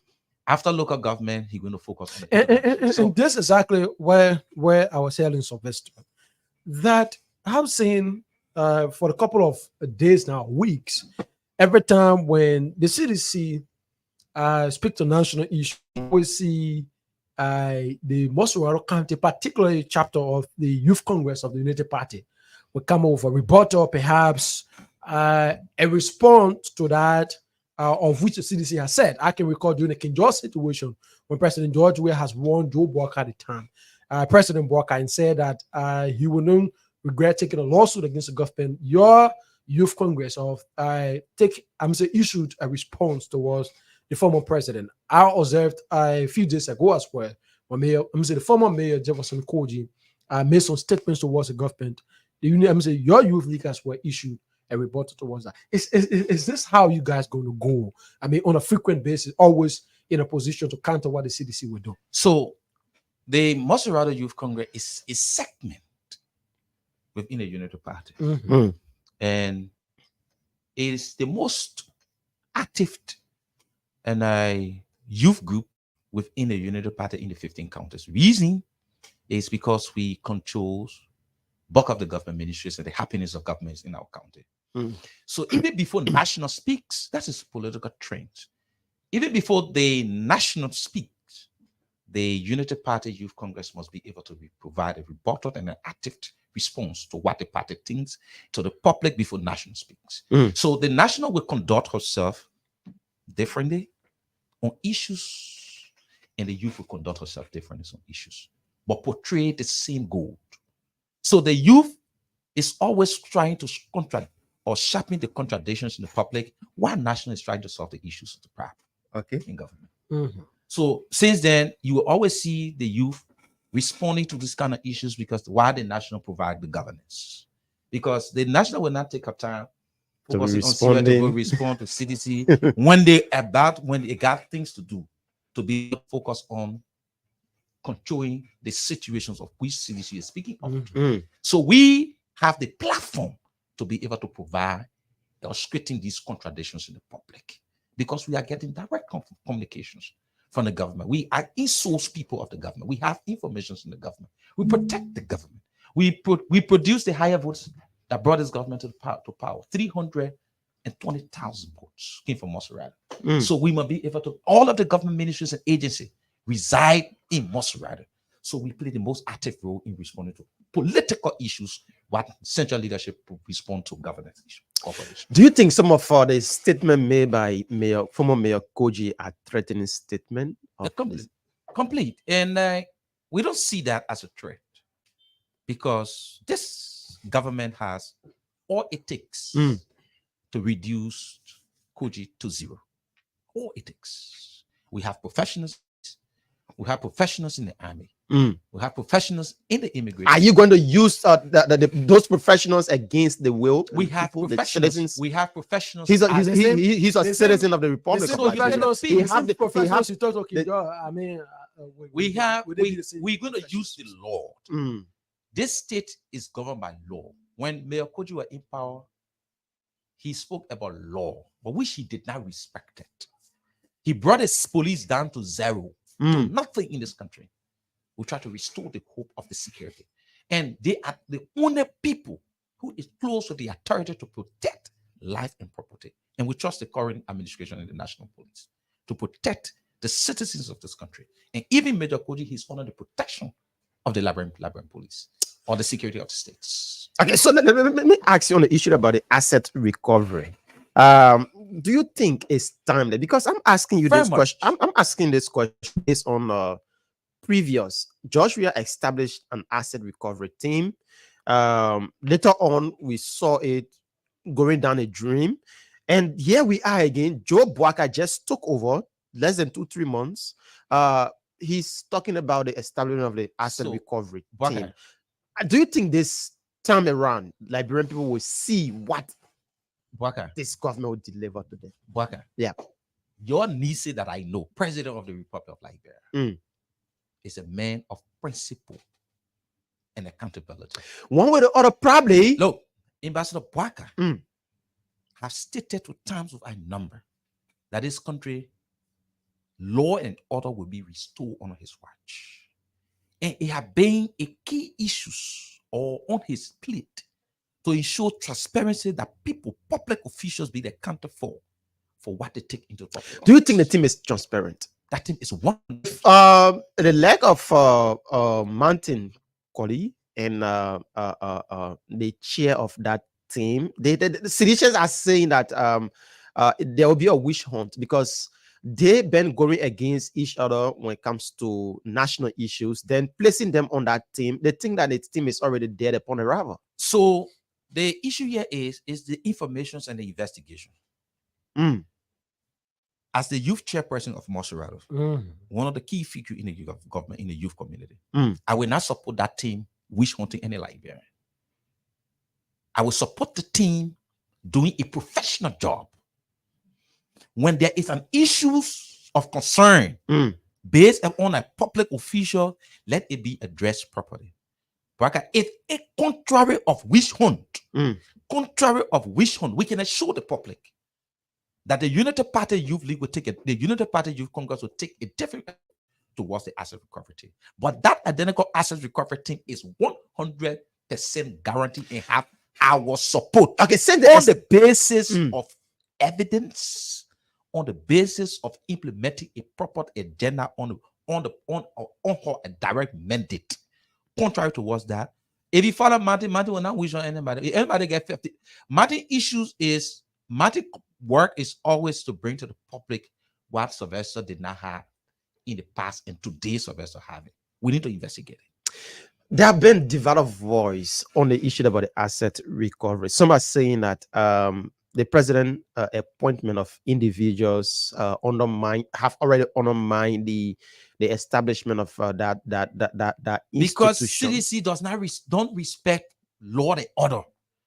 That whole organization they call CDC, they don't have no regard for law and order in this country. It's something that is happening today. It happened yesterday. The Union Party openly welcome the establishment of the asset recovery on a George Weah. Yeah, the asset recovery team. You got have problem with it. No, we said our people are open. The government had all the authority, all the ability, all the necessary means to go after public officials who they think invest government money. So the government play her own politics and kill her own political ambitions because she had her own interests in the process, because she was already stealing from the Liberian people. So she never had the will. Ambassador Bouaka, as a president of the Republic of Liberia, have not stole a penny from the Liberian people. It appears to be a challenge, it's a challenge. Towards that process. It's a challenge. And I want you to be honest. Part of the reasons why, you see, the CDC is a grassroots political movement that you can't take away from them. That's why the unit now, political movement. Now you have. Get this. Let's get this. Let's get this. I'm careful. The United Party. It is the biggest grassroots movement. I am referring political to party in the Republic of Liberia. I'm referring to the CDC right now. So the CDC is a grassroots political movement. I mean, we see this is a political group that respect and believe what their leaders say. Now, if we have the Secretary General representing a party's voice, is able to tell all of their supporters, whether those have been in government or out of government, not to succumb to the president's asset recovery. I mean, we are seeing this to be so very Harry, let us not be giving credence to no. You can't say that. Because if you tell me you telling me that Koji can stop the whole government. If Koji was said at his house, I can challenge. Right? Koji was on the ground of the party. And enjoy the confidence of the party. So we can challenge. The government also can pull out a challenge. Koji cannot shut down this government. Then of which we don't want that right. Because it will be the government against the people. No, it's not government against the people. It's government against perpetrators. It is government against perpetrators, not the citizen. Perpetrators, people who choose to be lawless.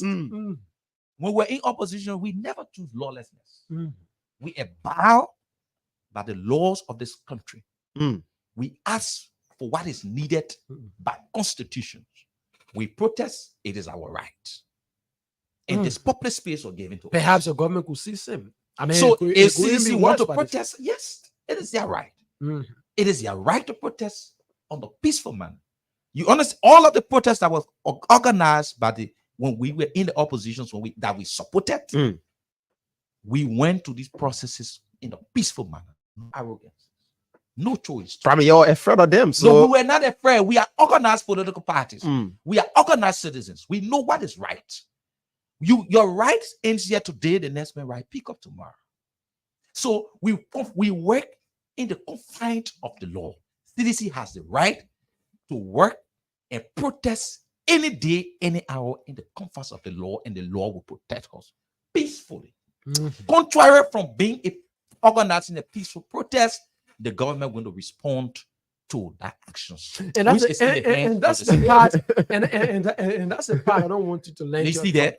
Because so when somebody take gun and start shooting the citizens, the government might not respond. We can follow the history of the CDC. Right, and that of the United Party. Sometimes, George, in 2021, I'm saying in 2011, you just go on to name them at the CDC headquarters. You can remember the situation. It was on this similar basis that when the CDC as a party that they had the people's voice and they needed to stand against the government on issues. When your government felt that there is a need that you react to the situation. So we know the United Party reacting to CDC when times and things. That's why we want to initiate a conversation now. Nobody, our friend, the government has no interest to harm any citizen because you want to go protest.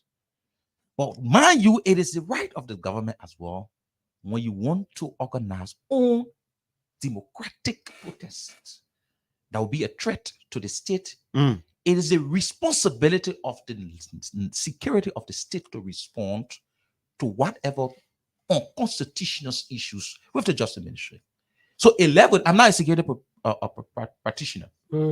I'm working in different sector, and the security is charged with the responsibility to ensure that every citizen of this republic is safe, including all of the members of the CDC. Okay, guys, we have to take some calls because we are running with time. But before we take the call, how far are we with this 100 days deliverable? Because time is running out, and citizens will start to capitalize on some of these things. The government is on course.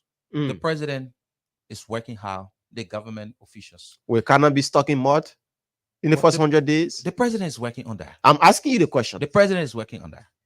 The Public Works Ministry is already doing a scripted job. Companies have been dispatched in Lofa and other part of the country. The first 100 days, we'll invite you in a studio that we will do across and around of the country and see some things that are happening there. And you can promise that everything's are in place. So the government is working wholly on putting things in place. And the 100 days. But the No, the government will achieve our visions for 200 days. The government will achieve our vision. Okay, guys. All right, let's take some calls on 077 865 Someone from the WhatsApp. Yeah, this person is up. Good morning. What's up? What are you doing? Great. It's great to have you. Thank you so much, guys. Thank you for the show, and I want to thank you for the powerful youth chairman down there. Let me just say something. I think this is a test for the Unity Party-led government. Anyway, my name is Dave. I'm calling you from the US.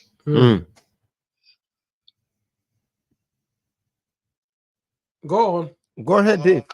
Kuti is treading the wrong path. Jefferson Kuti is treading the wrong path. And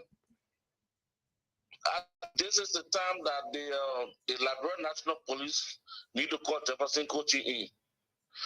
Because Jefferson Kuti is a citizen. He cannot stay there and be threatening the peace and stability of the country.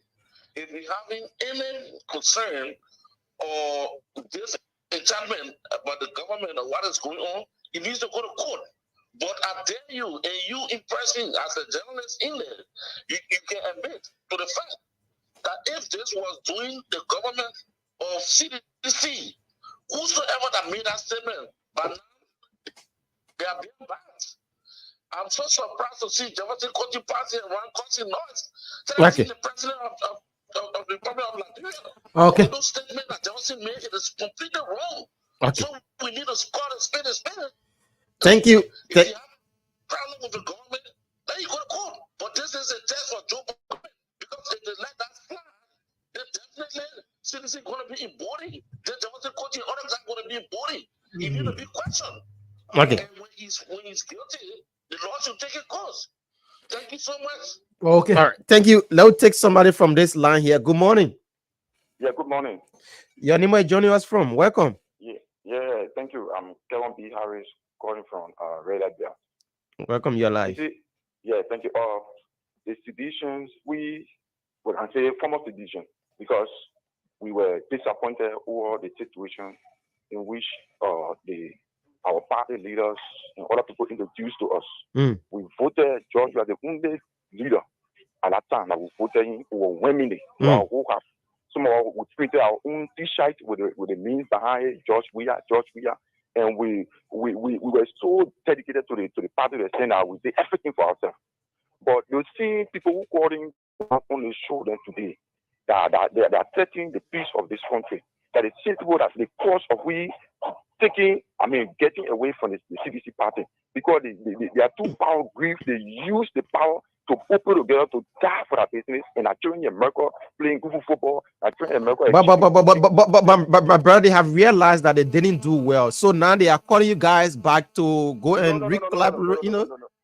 Anyone who your mother and your father born you to do something good for them, and they like you. First of all, they like you. We should respect the rule and the law that govern us.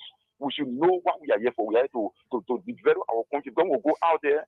Some other way across, we are going out of country in the neighboring places. We know how to do country.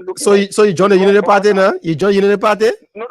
I'm not per se or Unity Party now, no. But I'm saying the fact that we all should help and work along with the government. That's the only way we improve. All right, thank you so much. Let's work along with the government. We'll take the 3 more calls on 07-665-699. Let's take this person on this line here quickly. Good morning. Good morning. Your name is joining us from? My name is Brooks Poker. Okay. I'm calling from GSA Road. Okay. Yeah, I have 2 points to make concerning the asset recovery. Quickly. The asset recovery is I support it, but it has to be holistic in a way that it will not be targeting a particular group of people. All right. This is why it is recommended that the president should use the LACC as an existing entity to conduct the asset recovery. So what do you make of the team being set up by the president? It's about the degree on the asset recovery. We already had an existing entity that is responsible for those things. Why can't you work with the LACC to conduct that? Because if you come up with a degree, the other people will feel that they are targeted. Okay. So for me, I recommend that if this asset recovery is to be fair and genuine, let the president work with LACC to conduct the asset recovery. Okay. All right. Thank you so much. Let's take somebody from this line here quickly. Good morning. Yeah, good morning, Waga. Your name is joining us from? Waga, this is Fabian Do for FEC. Fabio, welcome, my brother. Waga, let me say thank you to the powerful chair. Waga, you know the leg of Koji, the guy that stay in that move. The managing director of the post terror investigation and those people who are liable is dismissing. Then you telling me that why the president want for you to do it? I think Koji has said they stay blocking. They say that know that Waga is president. They'll get to know maybe after 1 or 2 years. And for the issue of the asset recovery, Waga, even when you take one person for each of the counties, people will stay complete. When you take the same job, people will stay complete. So but now people, Vasco, now people that openly and publicly defended the Unity Party that will be appointed on a team that are coming to recover our assets, and you think others within the opposition will just sit down and just look at things to happen? But the councillor, the councillor that will say, hey, never defended the Unity Party. You work with the CDC or at LCC. So I think that asset recovery is fine, and it's better to treat government. Okay, we take 2 more, then we wrap it up on the call-in segment. But keep your calls coming. 866-5699. Let's take this person quickly. Good morning, welcome. Hello. Yeah, welcome. Yeah, this is Samuel Giraga calling for Finville, the Inspector Problem Barrow. Welcome, Samuel.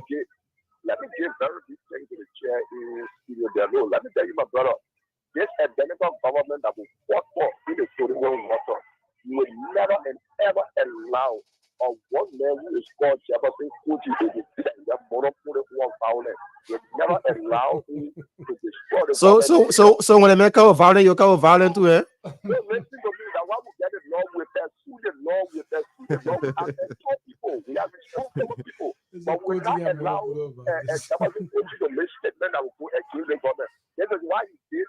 We might have intelligence telling that we will give them data material. Never allow it. Let me tell you something. And the 100 days we will show about is working.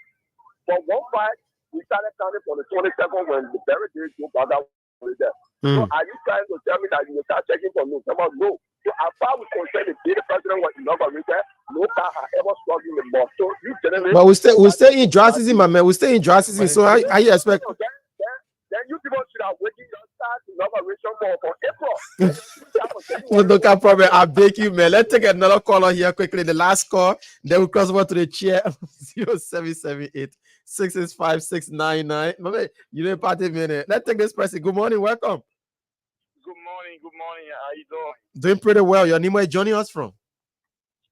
Okay, my name is Kennedy Wally Jr., the medical chair of the Montserrat Youth Congress. Welcome, Kennedy. Yeah. I want to commend you this morning and my honorable chair, the most powerful man, the man that presides over the Congress of Montserrat. I commend you, sir. But man, go to the point. Let me tell you, this regime, this government, we are not going to wish on anybody. We are just going to empower the rule of law as young people, and we will make sure to defend our country, defend our constitution. That is just short part of it that I have to say. But if anybody thinks that a unity party government is in a position to wish on anybody, we are not in that direction. And we must make it very crystal clear. We are not here to wish on. All right. Thank you so much, Mr. Chair. You listen to the callers. A lot of people are in favor and they are supporting you and thinking that Mayor Koji's statement was inappropriate. So, and let me appreciate all of the callers and also give this information to Liberians that we all change and we said we want to rescue Liberia. And the government is doing everything possible to ensure that the government, the country has the negotiations that were attached during the campaign is being reflected physically in the life of the Liberians. But Shkashka going to 220. That's it. That's the what right? Let's understand this. Shkashka going to 220 from 200. From 200. The government is still into transition. For that part, the government is staying in transition. Yeah, for that part, the government is staying in transition. Recently, the president conduct an audit on the rate, on the people who are supposed to control the rate, central bank. So central bank is not effective on the issue of rates. Let's understand the reality. Central bank is on an investigation, on an audit. So her working power has been reduced. After that audit, the Central Bank of Liberia is going to regulate rate properly. Right now, nothing substantious going on properly at Central Bank because of power in terms of the audit that is conducted. Okay, so Mr. Chairman, before we take this for finally, you can just add up and yeah. So thank you, and let me appreciate everyone for the Punch FM Family First for always giving me the opportunity and to speak out my mind and inform the Liberian people how we want this country to be. The interest of every young man is to have a peaceful Liberia and a prosperous country. And we want for every Liberian to have a peaceful and prosperous country. It means that every Liberian will have something doing, either by education, either by job, either by business, but their life will progress. And that's the kind of government we want to see. We will not, I continue to say that in the union, we will not be a blind loyalist to Ambassador Bwaga leadership. No. If Ambassador Bwaga goes on the contrary, we will tell him that Papa, not the reason why we put you as president. You sure you can do that one? I'm telling you, Bwaga. Ask anybody about me, United Party. Okay. Ask anybody. We can tell the president that because my future, Bwaga, that's the reality. Ambassador Bwaga is almost 80 years. He gets 6 or whatever decision Liberians want to make, whether that's 6 years or that 12 year Liberian want to give him. I still have a future. If Ambassador Bwaga does not perform in the 6 years, it's a threat to my future to Liberia. So I must put pressure on him to demonstrate a leadership that will reflect on the life of Liberians. That's the kind of youth leader I want to become in the country, not to be a blind loyalist to the government. but for us to deliver what is on the book and what the unity party for the party to stand. Thank you. Thank you so much, Mr. Chairman, for coming in and sharing breakfast with us here this morning. We'll take a little music and then we'll transition to our next guest. Thank you so much.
Okay, all right. So that's the voice of Patrick Gavler. So we now bringing in our next set of guests, and we will be here from about till 10 o'clock, 10 minutes past 9, and we will bring you some national issues, most especially when it's youth driven.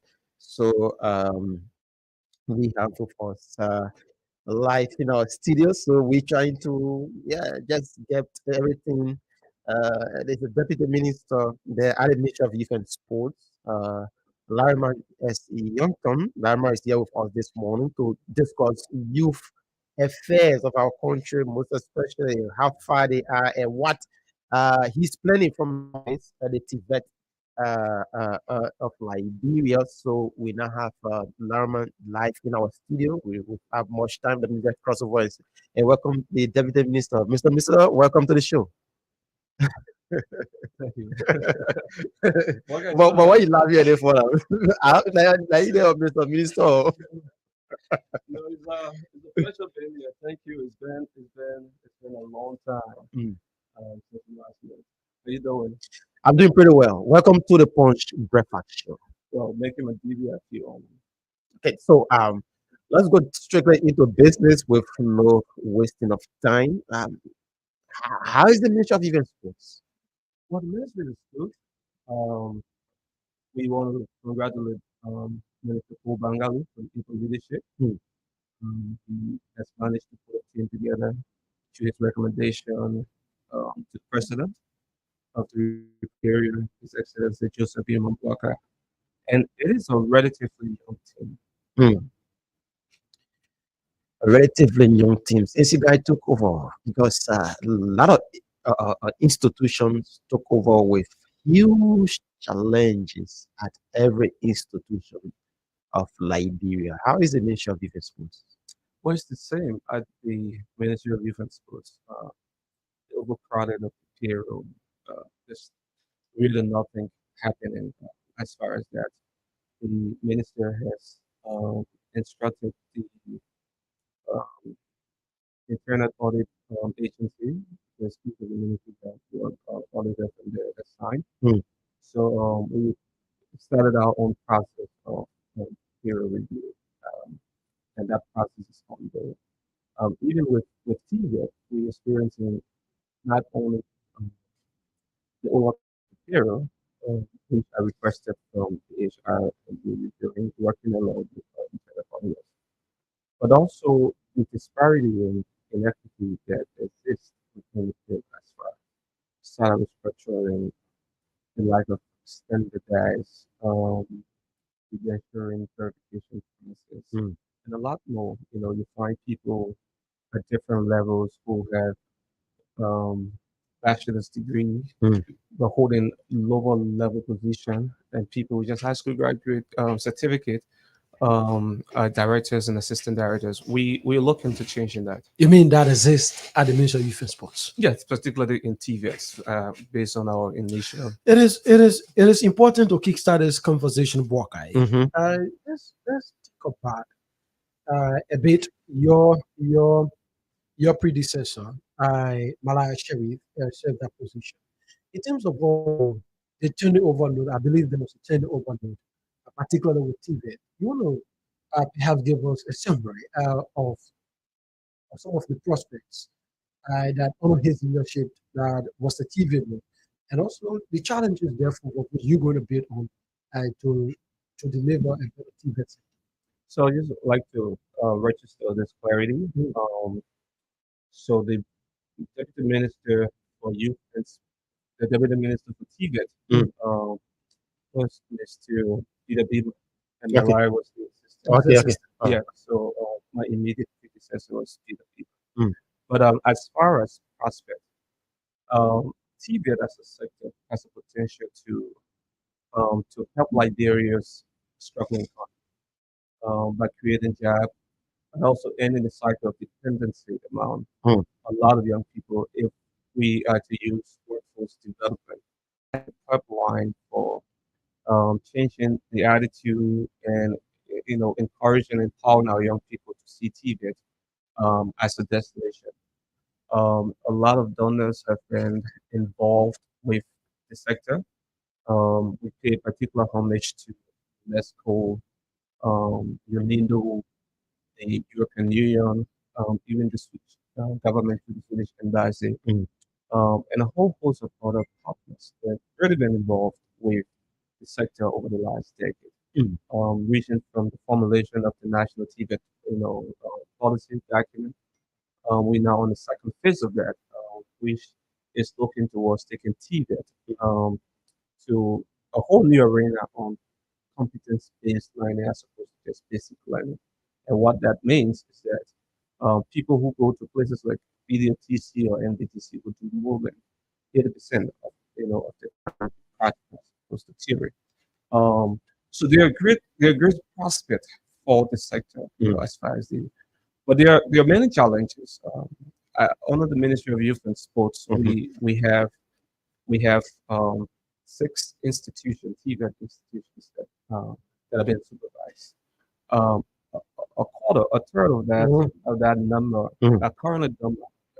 So you go in places like Bomi County where you have the Julie Jua Agricultural Training Center. It was meant as to be the agricultural hub for pipelining young talented people in sector in the agriculture sector and training them.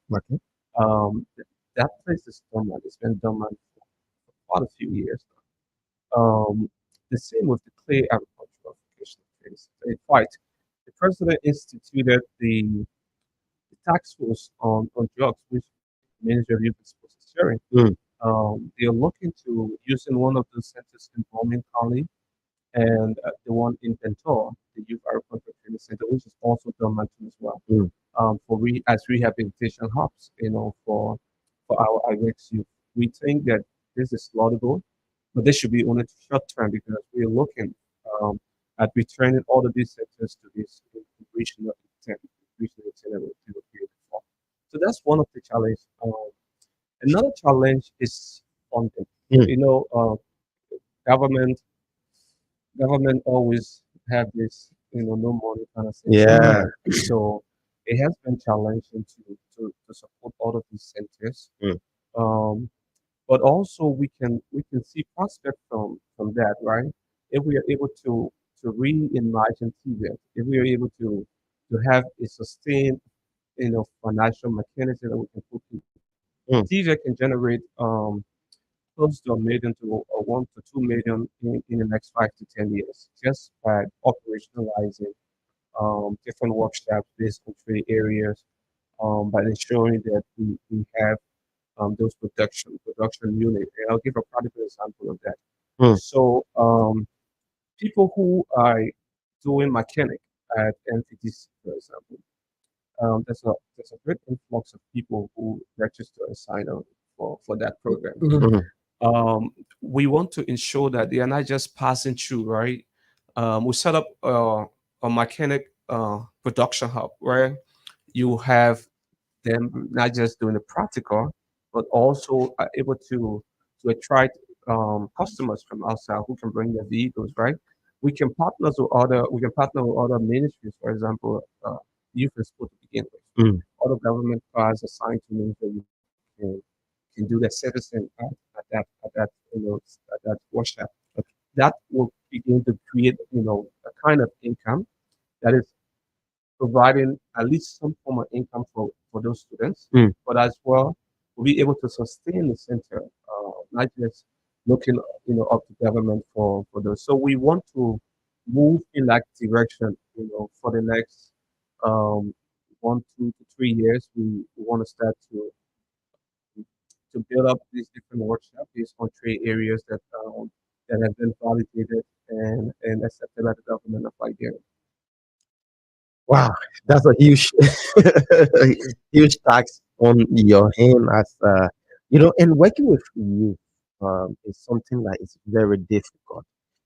You are just coming into this position, and um, you have outlined some of what you intend to do, some short and long term goals of the ministry. But let's look at youth acceptance of some of these things, because our at-risk youth, they are people that we need to focus on. Are they going to be people directly benefiting from some of these initiatives? Yes, we intend to do that.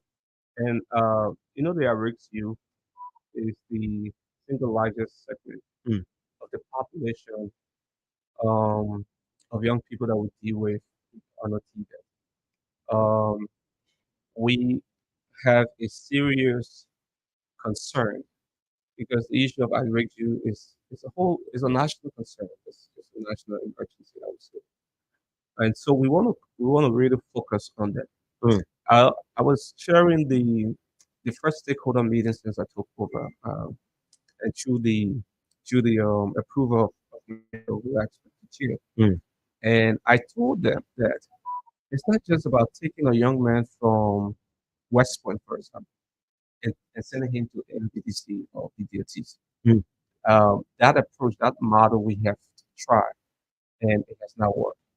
The issue of mental health is a key aspect of how we engage these at-risk youth. Right? So there are different layers of it. So you have the psychosocial counseling layer, which should be, for me, in my mind, the very first layer, where you engage the young man. You help him to redefine himself, to find purpose in life, to set different personal goals as to what he wants to achieve in the next 1 year or 2 years, 3 years down the line, and go through that whole cycle of that process, social counsel, before you move him into the process of choosing which trade area he wants to go in, whether he wants to be an electrician or what have you. But until we do that, it is difficult to actually achieve what we want to achieve with these at-risk youth when we're just taking them from the street and putting them in the classroom. In many cases, we turn to have a relapse. The second aspect of it, drugs, the uses of drugs and substance abuse are also entering the system. There are people who are enrolling who have so much influence with folks from outside. They are now trading, at a low skill and influence in order to join that habit. So we have to be very keen on that. And one of the things long term that I want to do is to now ensure that we are having people who are drugs tested, and it's going to be part of the enrollment process across all of our vocational and technical institutions, the MYS. So then what happens in an event where a person has been tested and perhaps they are negative or they are positive, whatever way the results might be, particularly if it's been confirmed that they were doing drugs or whatever. So would that mean that they won't be part of the program? Well, so if you're tested positive, again, we go back to the first layer of what I was talking about, right? So that whole psychosocial counseling aspect and rehabilitation of these at-risk youth is a whole process where you are able to detox them. So once it is part of the requirement for enrollment, and we found that you are using drugs and you are on the substance, we send you to the rehabilitation aspect. Let's move on now, Walker, before you come in. I've been very, very particular about this. Whenever the conversation about TVET comes out. And I've observed, especially in concentral areas, like you want to talk about Myanmar, for instance, you want to talk about bombing, you want to talk about Great Temple, where there are concentral areas. We've observed that the issue about TVET is not been seen as a tool for a competitive and robust workforce. I mean, what do I mean is that in a sense, where the concession areas are, I felt that the interest in TVET was growing because, for instance, if you look at the King George, you want to look at, for instance, in Lima, Solometa, and just go on to name them, these are areas where we have increased the people's interest in TVET because it easily provide a workforce for these concession areas. So, over the time, I mean, the situation has not been. I think at the inception of the first national TVET policy, the framers and stakeholders within the sector, it's critical to have the involvement of the private sector. The different construction companies and the private companies that are operating in Western Liberia, their role is critical to what we do. I want to re-engage with private companies. Take for example, one of the challenges that even folks at MVDC have been having is this whole issue of apprenticeship, for example. So kids go through the normal rudimentary acquiring the kind of knowledge they need. They have to have a hands. Companies have been really not forthcoming in terms of opening up because this also comes with some level of subsidy for them. And so they have not been forthcoming. The government end of the bargain as far as having a political will has been very minimum. And so we have to initiate this conversation with our private stakeholders to get them more involved. And the ways we can secure them is to clearly state their role. Like, for example, we're moving the sector towards being a commission of its own, right? Okay. We're having a draft legislation on the creation of the Liberia TVET Commission.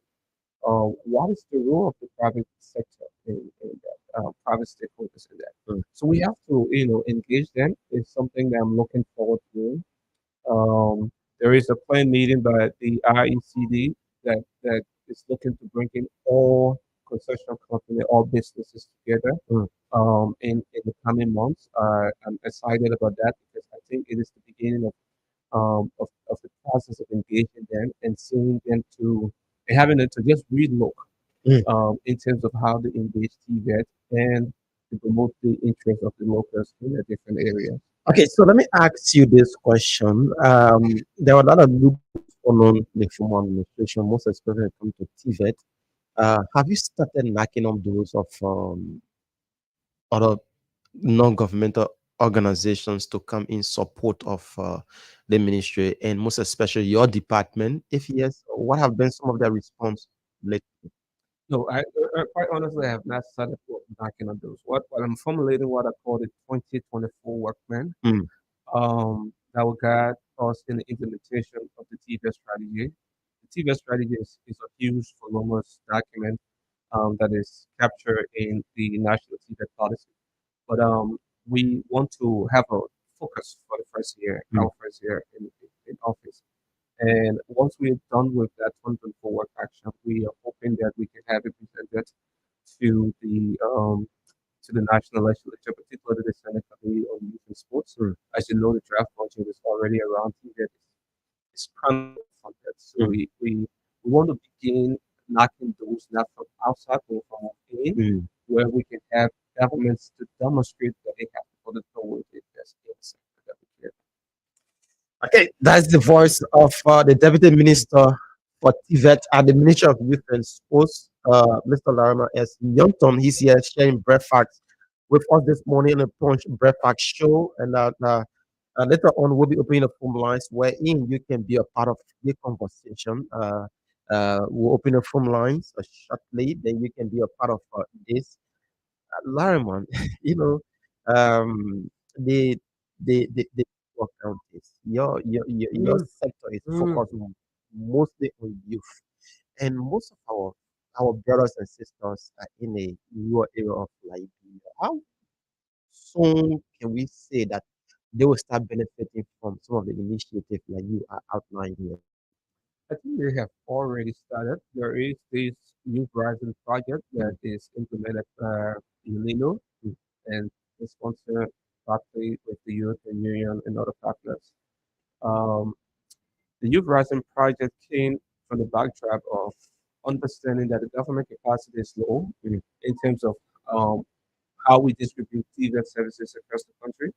So at the moment, Youth in Sport has only three counties, like technically three counties, with the exception of Veracruz, where we partner with the Veracruz TVET. We have presence in Bombing, Montserrat, and all counties.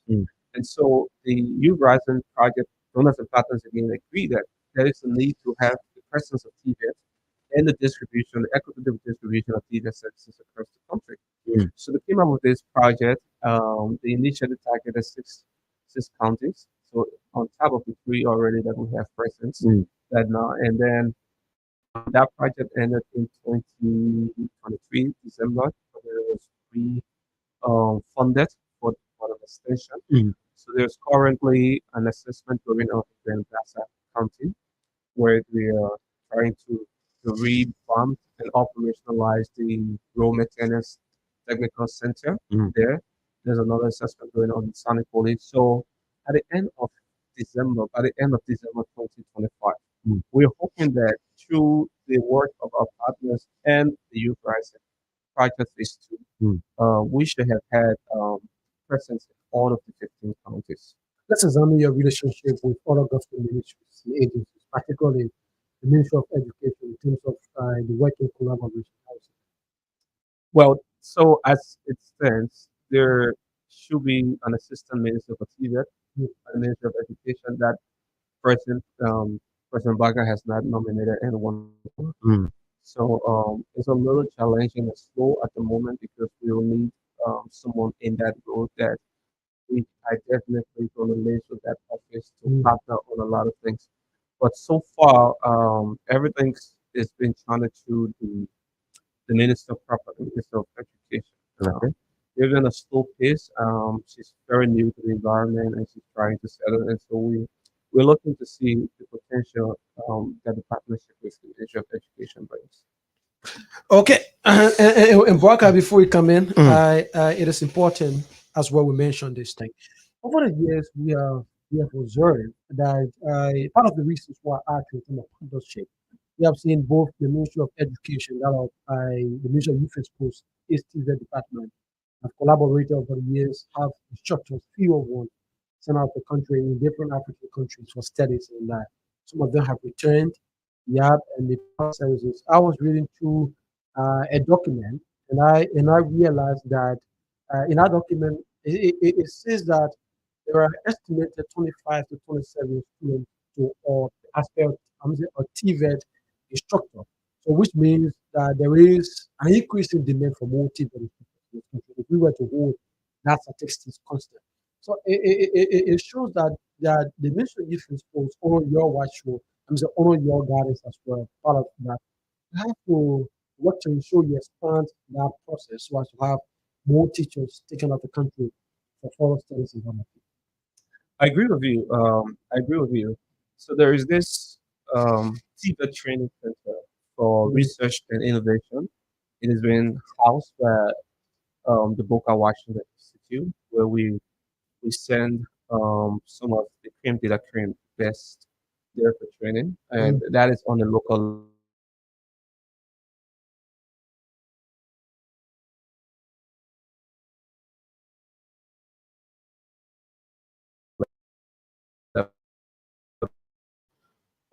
Of TVET teachers training program where they're trained in different teaching methodology and practices. And so we have quite a few. I think the report said about 65 persons were trained out of the country, and they have been able to successfully go through that training program and return. Now the problem here is the retention, and this is where the government has to pay serious attention. So the donors are investing this huge amount of money into people going out of the country and coming back. the model is to have them assigned to different TVET institutions, and it's a 3 years contract with the government that once they conclude this training, they're going to come and work for the government of Liberia. But you realize so quickly that teachers, trainers, TVET trainers across the different facilities, training facilities, make as little as $150 right? And when they come with the specialized skills in training, they are easily attracted by, for example, Asala Mata, who gave them 1,500. So look at the gap, right, in terms of what we're offering versus what the private sector is offering. So we've been faced with, that level of talent, retaining these qualified teachers who we actually need in the classroom. It's something that we have to work around. Increasing budgetary funding for TVET alone can address some of the issue, the salary gap that I talked about, the disparity in salary and salary. But it's something that we have to look at critically.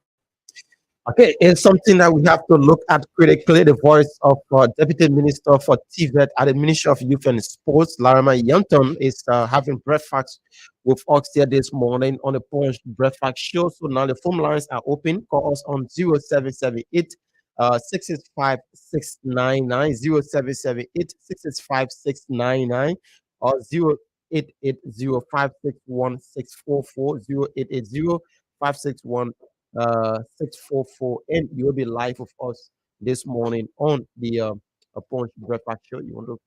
Yeah, a show, Buckeye, and we want to give a bit as well. For me, I've been much more particular. Many a times you don't really find the youth take an interest, especially for TV. Everyone wants to right after high school into college right away, and why the TV provides an all-hand opportunity, some of them say.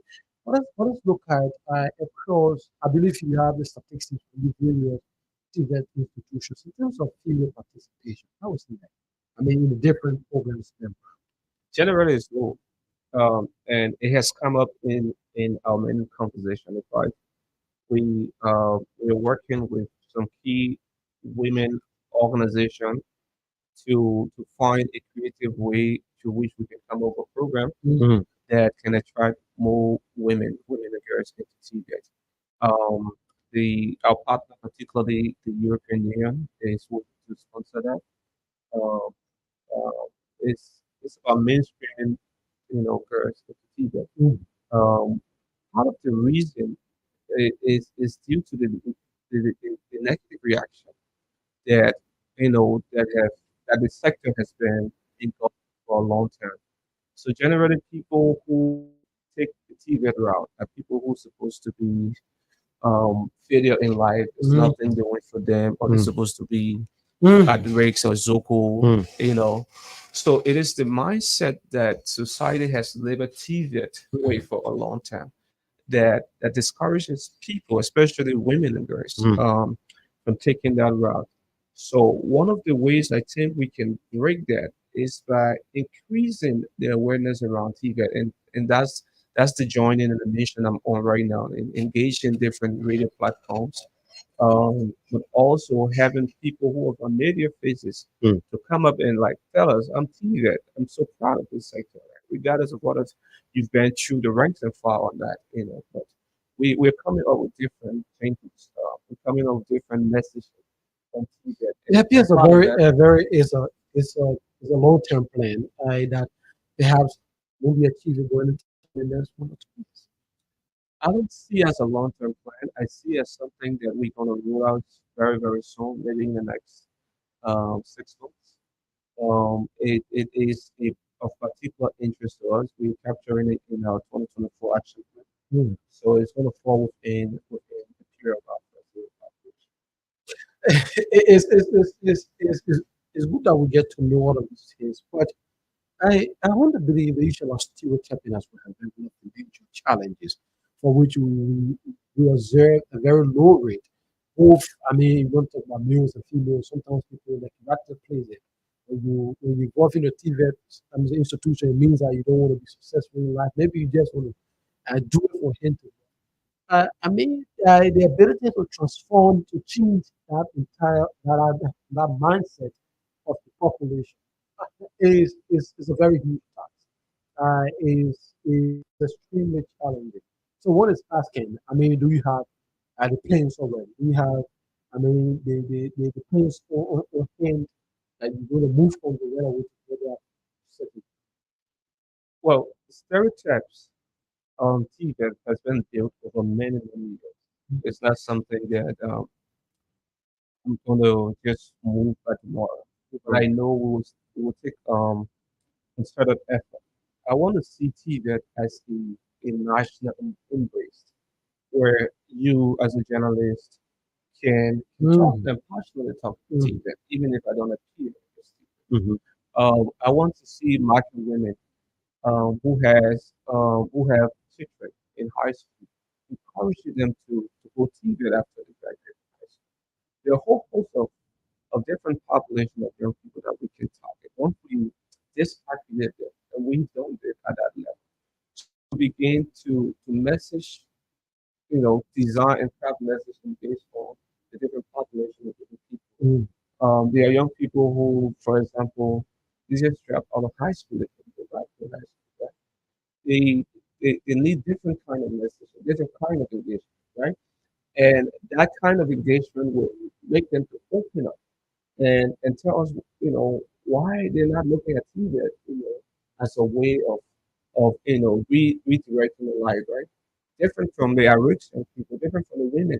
So with this activate them and find everything based on the different segment of the end users we are engaged with. But we are also asking the public to stick interest in TV.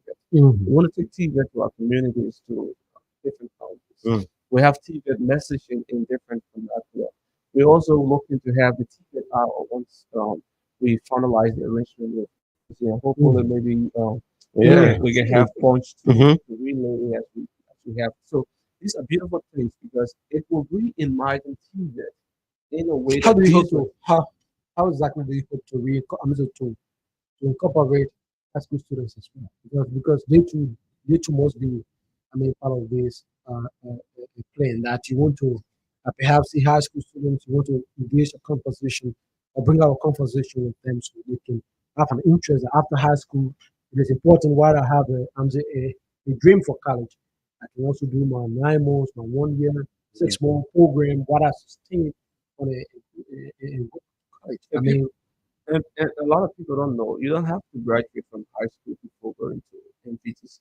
So you can be in high school. You can be in high school. You don't have to be a high school graduate. We took that requirement from there to allow more people to have a work skill by the time they graduated from high schools. It all boils to marketing. We have to reach to that population of young people, and encourage them, increase the volume on TV, so that if Punch FM is very different, if TV program and you have 6 or 7 community radios carrying it at the same time, it increases the volume on TV, and people now get more and more interested in asking questions. Okay, so folks, now you can place in your calls on 0778665699. Once again, the phone lines are open now. You can call on 0778665699 or 0880561644. 0880561644. We have Laramie Yampton, Deputy Minister for TVET at the Ministry of Youth and Sports, outlining some things at the ministry there, most especially on his as head of the TVET there. So let's take some calls now. 0778665699. Let's take our first caller here this morning. Good morning. Good morning. Yeah, your name is joining us from? Yes, I'm Lawrence. Snapper Hill. Okay, welcome, my brother. Yeah, welcome to the Deputy Minister. It's a good thing. But I have a concern about the testing about those irate youth that if you are involved with drugs and that. But then if these guys are on the street and they are involved with drugs and they have some interest in some building themselves in some vocational skill like carpentry or something, wouldn't they find some religious people or guidance counselors to counsel them so they can have these guys on the street? Okay. He jot down a Yeah, point. just, So just keep listening. yeah, They yeah. respond So to- he will respond to that. We're still taking your call 077866. That's 0778665699 or 0880561644. Keep your calls coming in. You'll be live. It's a very important question. Before we can take another call, Larry, you want to respond to that? Yes. Yes. I think is a very important question. We are not looking for righteous people Mm. to come to the doors of our TVET facilities. We're working with people who have socio-economic challenges, Mm. who are at the least of the social ladder, who have issues, and we recognize that.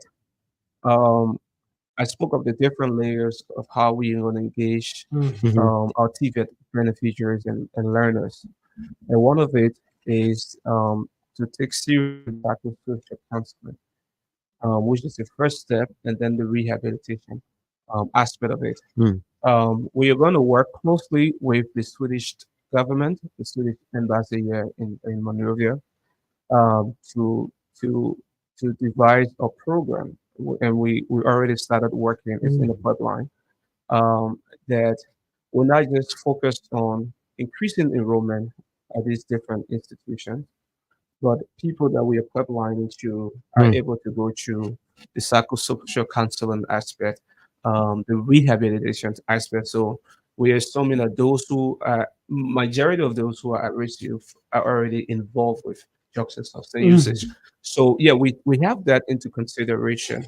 Now there are clean youth among the population of people. So there are people who just, but that's going to be a requirement. So you can process and stop the usage of drugs and crime and go through without relapsing and go and do your just test and get enrolled into the program. So it's not discriminatory. It's not like we're trying to create bottleneck for people. All right, let's take this caller here quickly. Okay. Good morning. Yeah, good morning. Your name, where you joining us from? Yeah, I'm Junior from, to be precise, Steven Trevor. Okay. Your name? I'm Jeremiah Kigawa. Okay, Jeremiah, welcome. Yeah, I love your expose and deliberation. Yeah. Yeah, if my memory can tell me right, you could come on a lot of things, issues relating to the youth. Mm-hmm. But I want to know what government have budget for this project you want to implement. Okay. Okay. Just Thank you. listening. Thank you. Yeah. Just keep listening. The minister will respond to that. So Bwaka, before the call, Mm. I was particular in terms of the state of the facilities. I mean, it is one important thing that we can leave. Why should we have all of the grading programs? I mean, places where I know there will be increase in terms of enrollment. Let's look at the status of those facilities. Like you want to talk about the status of the BWR, for instance, the status of the MVTC. You want to talk about even Tottenham Hard as well, the different facilities as well in terms of this status. How is it like? So we are beginning by April. We are conducting what we call structural assessment of all of our TVET facilities. Montserrat obviously is going to be the last, is the host of where we have our offices. But we want to understand what's happening in the plain agriculture. Why is it done? I pass down there sometimes of last week. That place is almost like a forest. Yeah. Someone sent me some pictures. I know that like I saw it after this call. So we want to do that, understanding from the facility usage, the current condition, to staffing, to just salaries and performance at all levels, entire structure there. We're going to assess it, and it is important that we do that. On one hand, this is not going to be sponsored by the government. It's going to be sponsored by our partners. But they are very interested. The last 6 years, also saw a lot of investment from private donors, and they're concerned about the computers and the laptop and all of the different equipment that they purchased over the years to see if they're still there and been used or if it's been taken away. So it's part of the nation that we are. And the question is very critical because if you do not have the right kind of facility, all of the investment that we are making into TVET will not actualize. So it's not going to translate into the kind of milestone that we want to achieve. The call up before your question asks about the budget. So it's very minimal at the moment. It's because a lot of the light have not been shielded to the TVET sector. We're hoping that part of our radio engagement will create the appetite and the enthusiasm from policymakers to see this as a national urgency as well. And so, like I said earlier, we are working on this 2024 work action work plan, and we will have it submitted before the Senate Committee on Youth and Sports. And we hope that issues of TVET can be captured and channeled to them, as we already have the draft national budget before the legislature.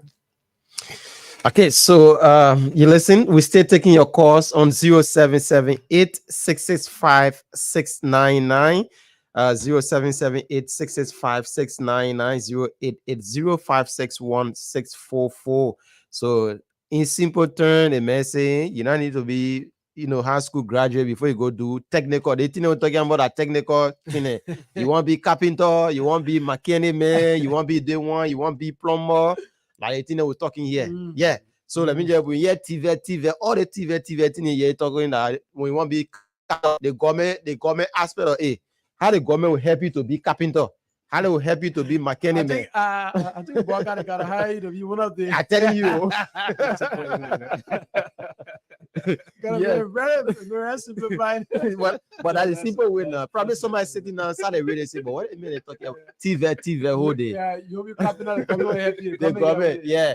They think what government can do to help you to be carpenter, to be masoner, to be, a tailor when you get so close. Okay, that one we're talking about here. Let's take this person here quickly. Good morning.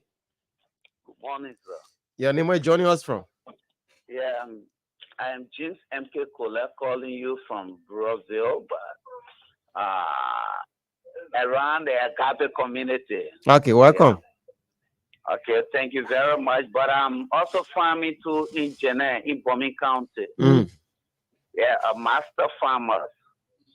Okay, I graduate of David A. Strive Sinje. Commonly known as the biochemist of Sinje College, agriculture department. I heard you talking about agriculture, and which is one of the very good things that you talk about. But you think that it is possible for you to talk to your partner to have some of the development, like some other, because TVET is vocational education, like some of the activities to be within the various counties too, that can enable other people to be able to help some of the people, these are our brothers who are really behind the drugs activities, because the more they take the drug, the substance it can get their system weak. And for some of them to think of doing something, it can be very hard. But I think if they are engaged in something whole day, doing one or two things, I think they can try to pick up something from there. Because you see a lot of young people now all over in the dumper picking up iron, the plastic to carry to go sell. So now you ask someone, then they say the day bear is light and the book bear is heavy. So they don't really like to take the book bag. Okay. So these activities, you think in the rural area too, can we try to see how best can something happen like that in the rural county? I'm farming right around the Jene area, the Jene Gate. Okay. Sooner or later, it will be a broad space that people will be seeing. All right. Thank you. Let's take like two more calls. 0778 665 699, 0778 665 699. Or 0880 561 644, 0880 561 644. are the lines that you can call. You will be live with us this morning. So, Larimer, you listen to the caller? Yes, we have plans to decentralize our activity as far as it. Agriculture, as you know, is a major pillar on the IRS agenda, and that's why, in concert with our partners, we want to make sure that we can bring the Julie Joa back to speed, fully operational and fully capacitated. We want to ensure that we are also doing the same with the Youth Agricultural Training Center there in Pentor, rural Montserrado. Once we are able to achieve those two in our first year of operation, we know that we can not just increase the number of TVET learners across Montserrado and Bowman County, but also we can now hope that agriculture, we can prepare the government's national policy through that means. Let's take our last call. Okay, we just missed a call. You can call back. That's 0778665699. We take our last call, then we wrap it up here with the minister. Let's take this person. Good morning. Your name is joining us from? Justin, you are in a vehicle, right? Yeah. Just tell the driver to lower the receiver a little bit. I beg you. Okay, I lower. Okay, go ahead now, Jackson. So that is a fun initiative because for me, I'm a driver. I travel around the Bapolu area, people doing farming because when you speak of, some both past the age of sitting out in school, so they need technical skill. Yeah, like around the mining area, around the Chinese, you see Chinese bringing a lot of Ghanaians in to do mining business, to use the excavator. We have a man like me, maybe the 40, 30, that can go and learn on this skill for 2, 3, 4 months. So a good initiative for us. I'm also interested in farming too. So when people try to do that, we go into the farming sector. Try to pay our entrepreneur to farming. Yeah. All right. Thank you so much. Sorry. So, Larimer, you're listening to all of the callers now. And before we wrap it up from your end. Yeah, I think the interaction with the public has been very, very welcoming. I think people have this natural instinct in their response to the positive things that can happen when we are able to reimagine TVET and get more of our citizens involved. We are looking in the next 1 year to increase the level of engagement with the public. We're looking to start up the TVET hour again. Looking to, revamp the Clay Agricultural Training Center and the Youth Agricultural Training Center in Pentor. We are looking also to working with stakeholders and women organizations to begin messaging on TVET to attract more women and girls into TVET. I think it is very necessary. And our high school folks finding different messaging to encourage them to take the area of take math and science seriously. It's the beginning of anything. And so it's been a wonderful time. I look forward to another invitation. Yeah, anytime we are here, we are open up to you. We want to promote. We want to promote the place you are TVET, and I think that more of these engagements from the few interactions with the public, I want to believe we'll have more of these engagements across all of us as well. It could further, encourage the people's interest, especially where. When you mentioned about agriculture, somebody from agriculture, it got people's interest. So we look forward to partnering with you as well. So we'll have more of these engagements on a frequent basis and continue to increase the public's interest in the TV sector. Thank you so much. And the office is open. I look forward to seeing you guys. Thank you so much. Okay. So, guys, we need to go. Thanks so much, folks. We'll be back here tomorrow morning. Harris Bailey, Boaka Kamara. Up until then, it's bye-bye from our end.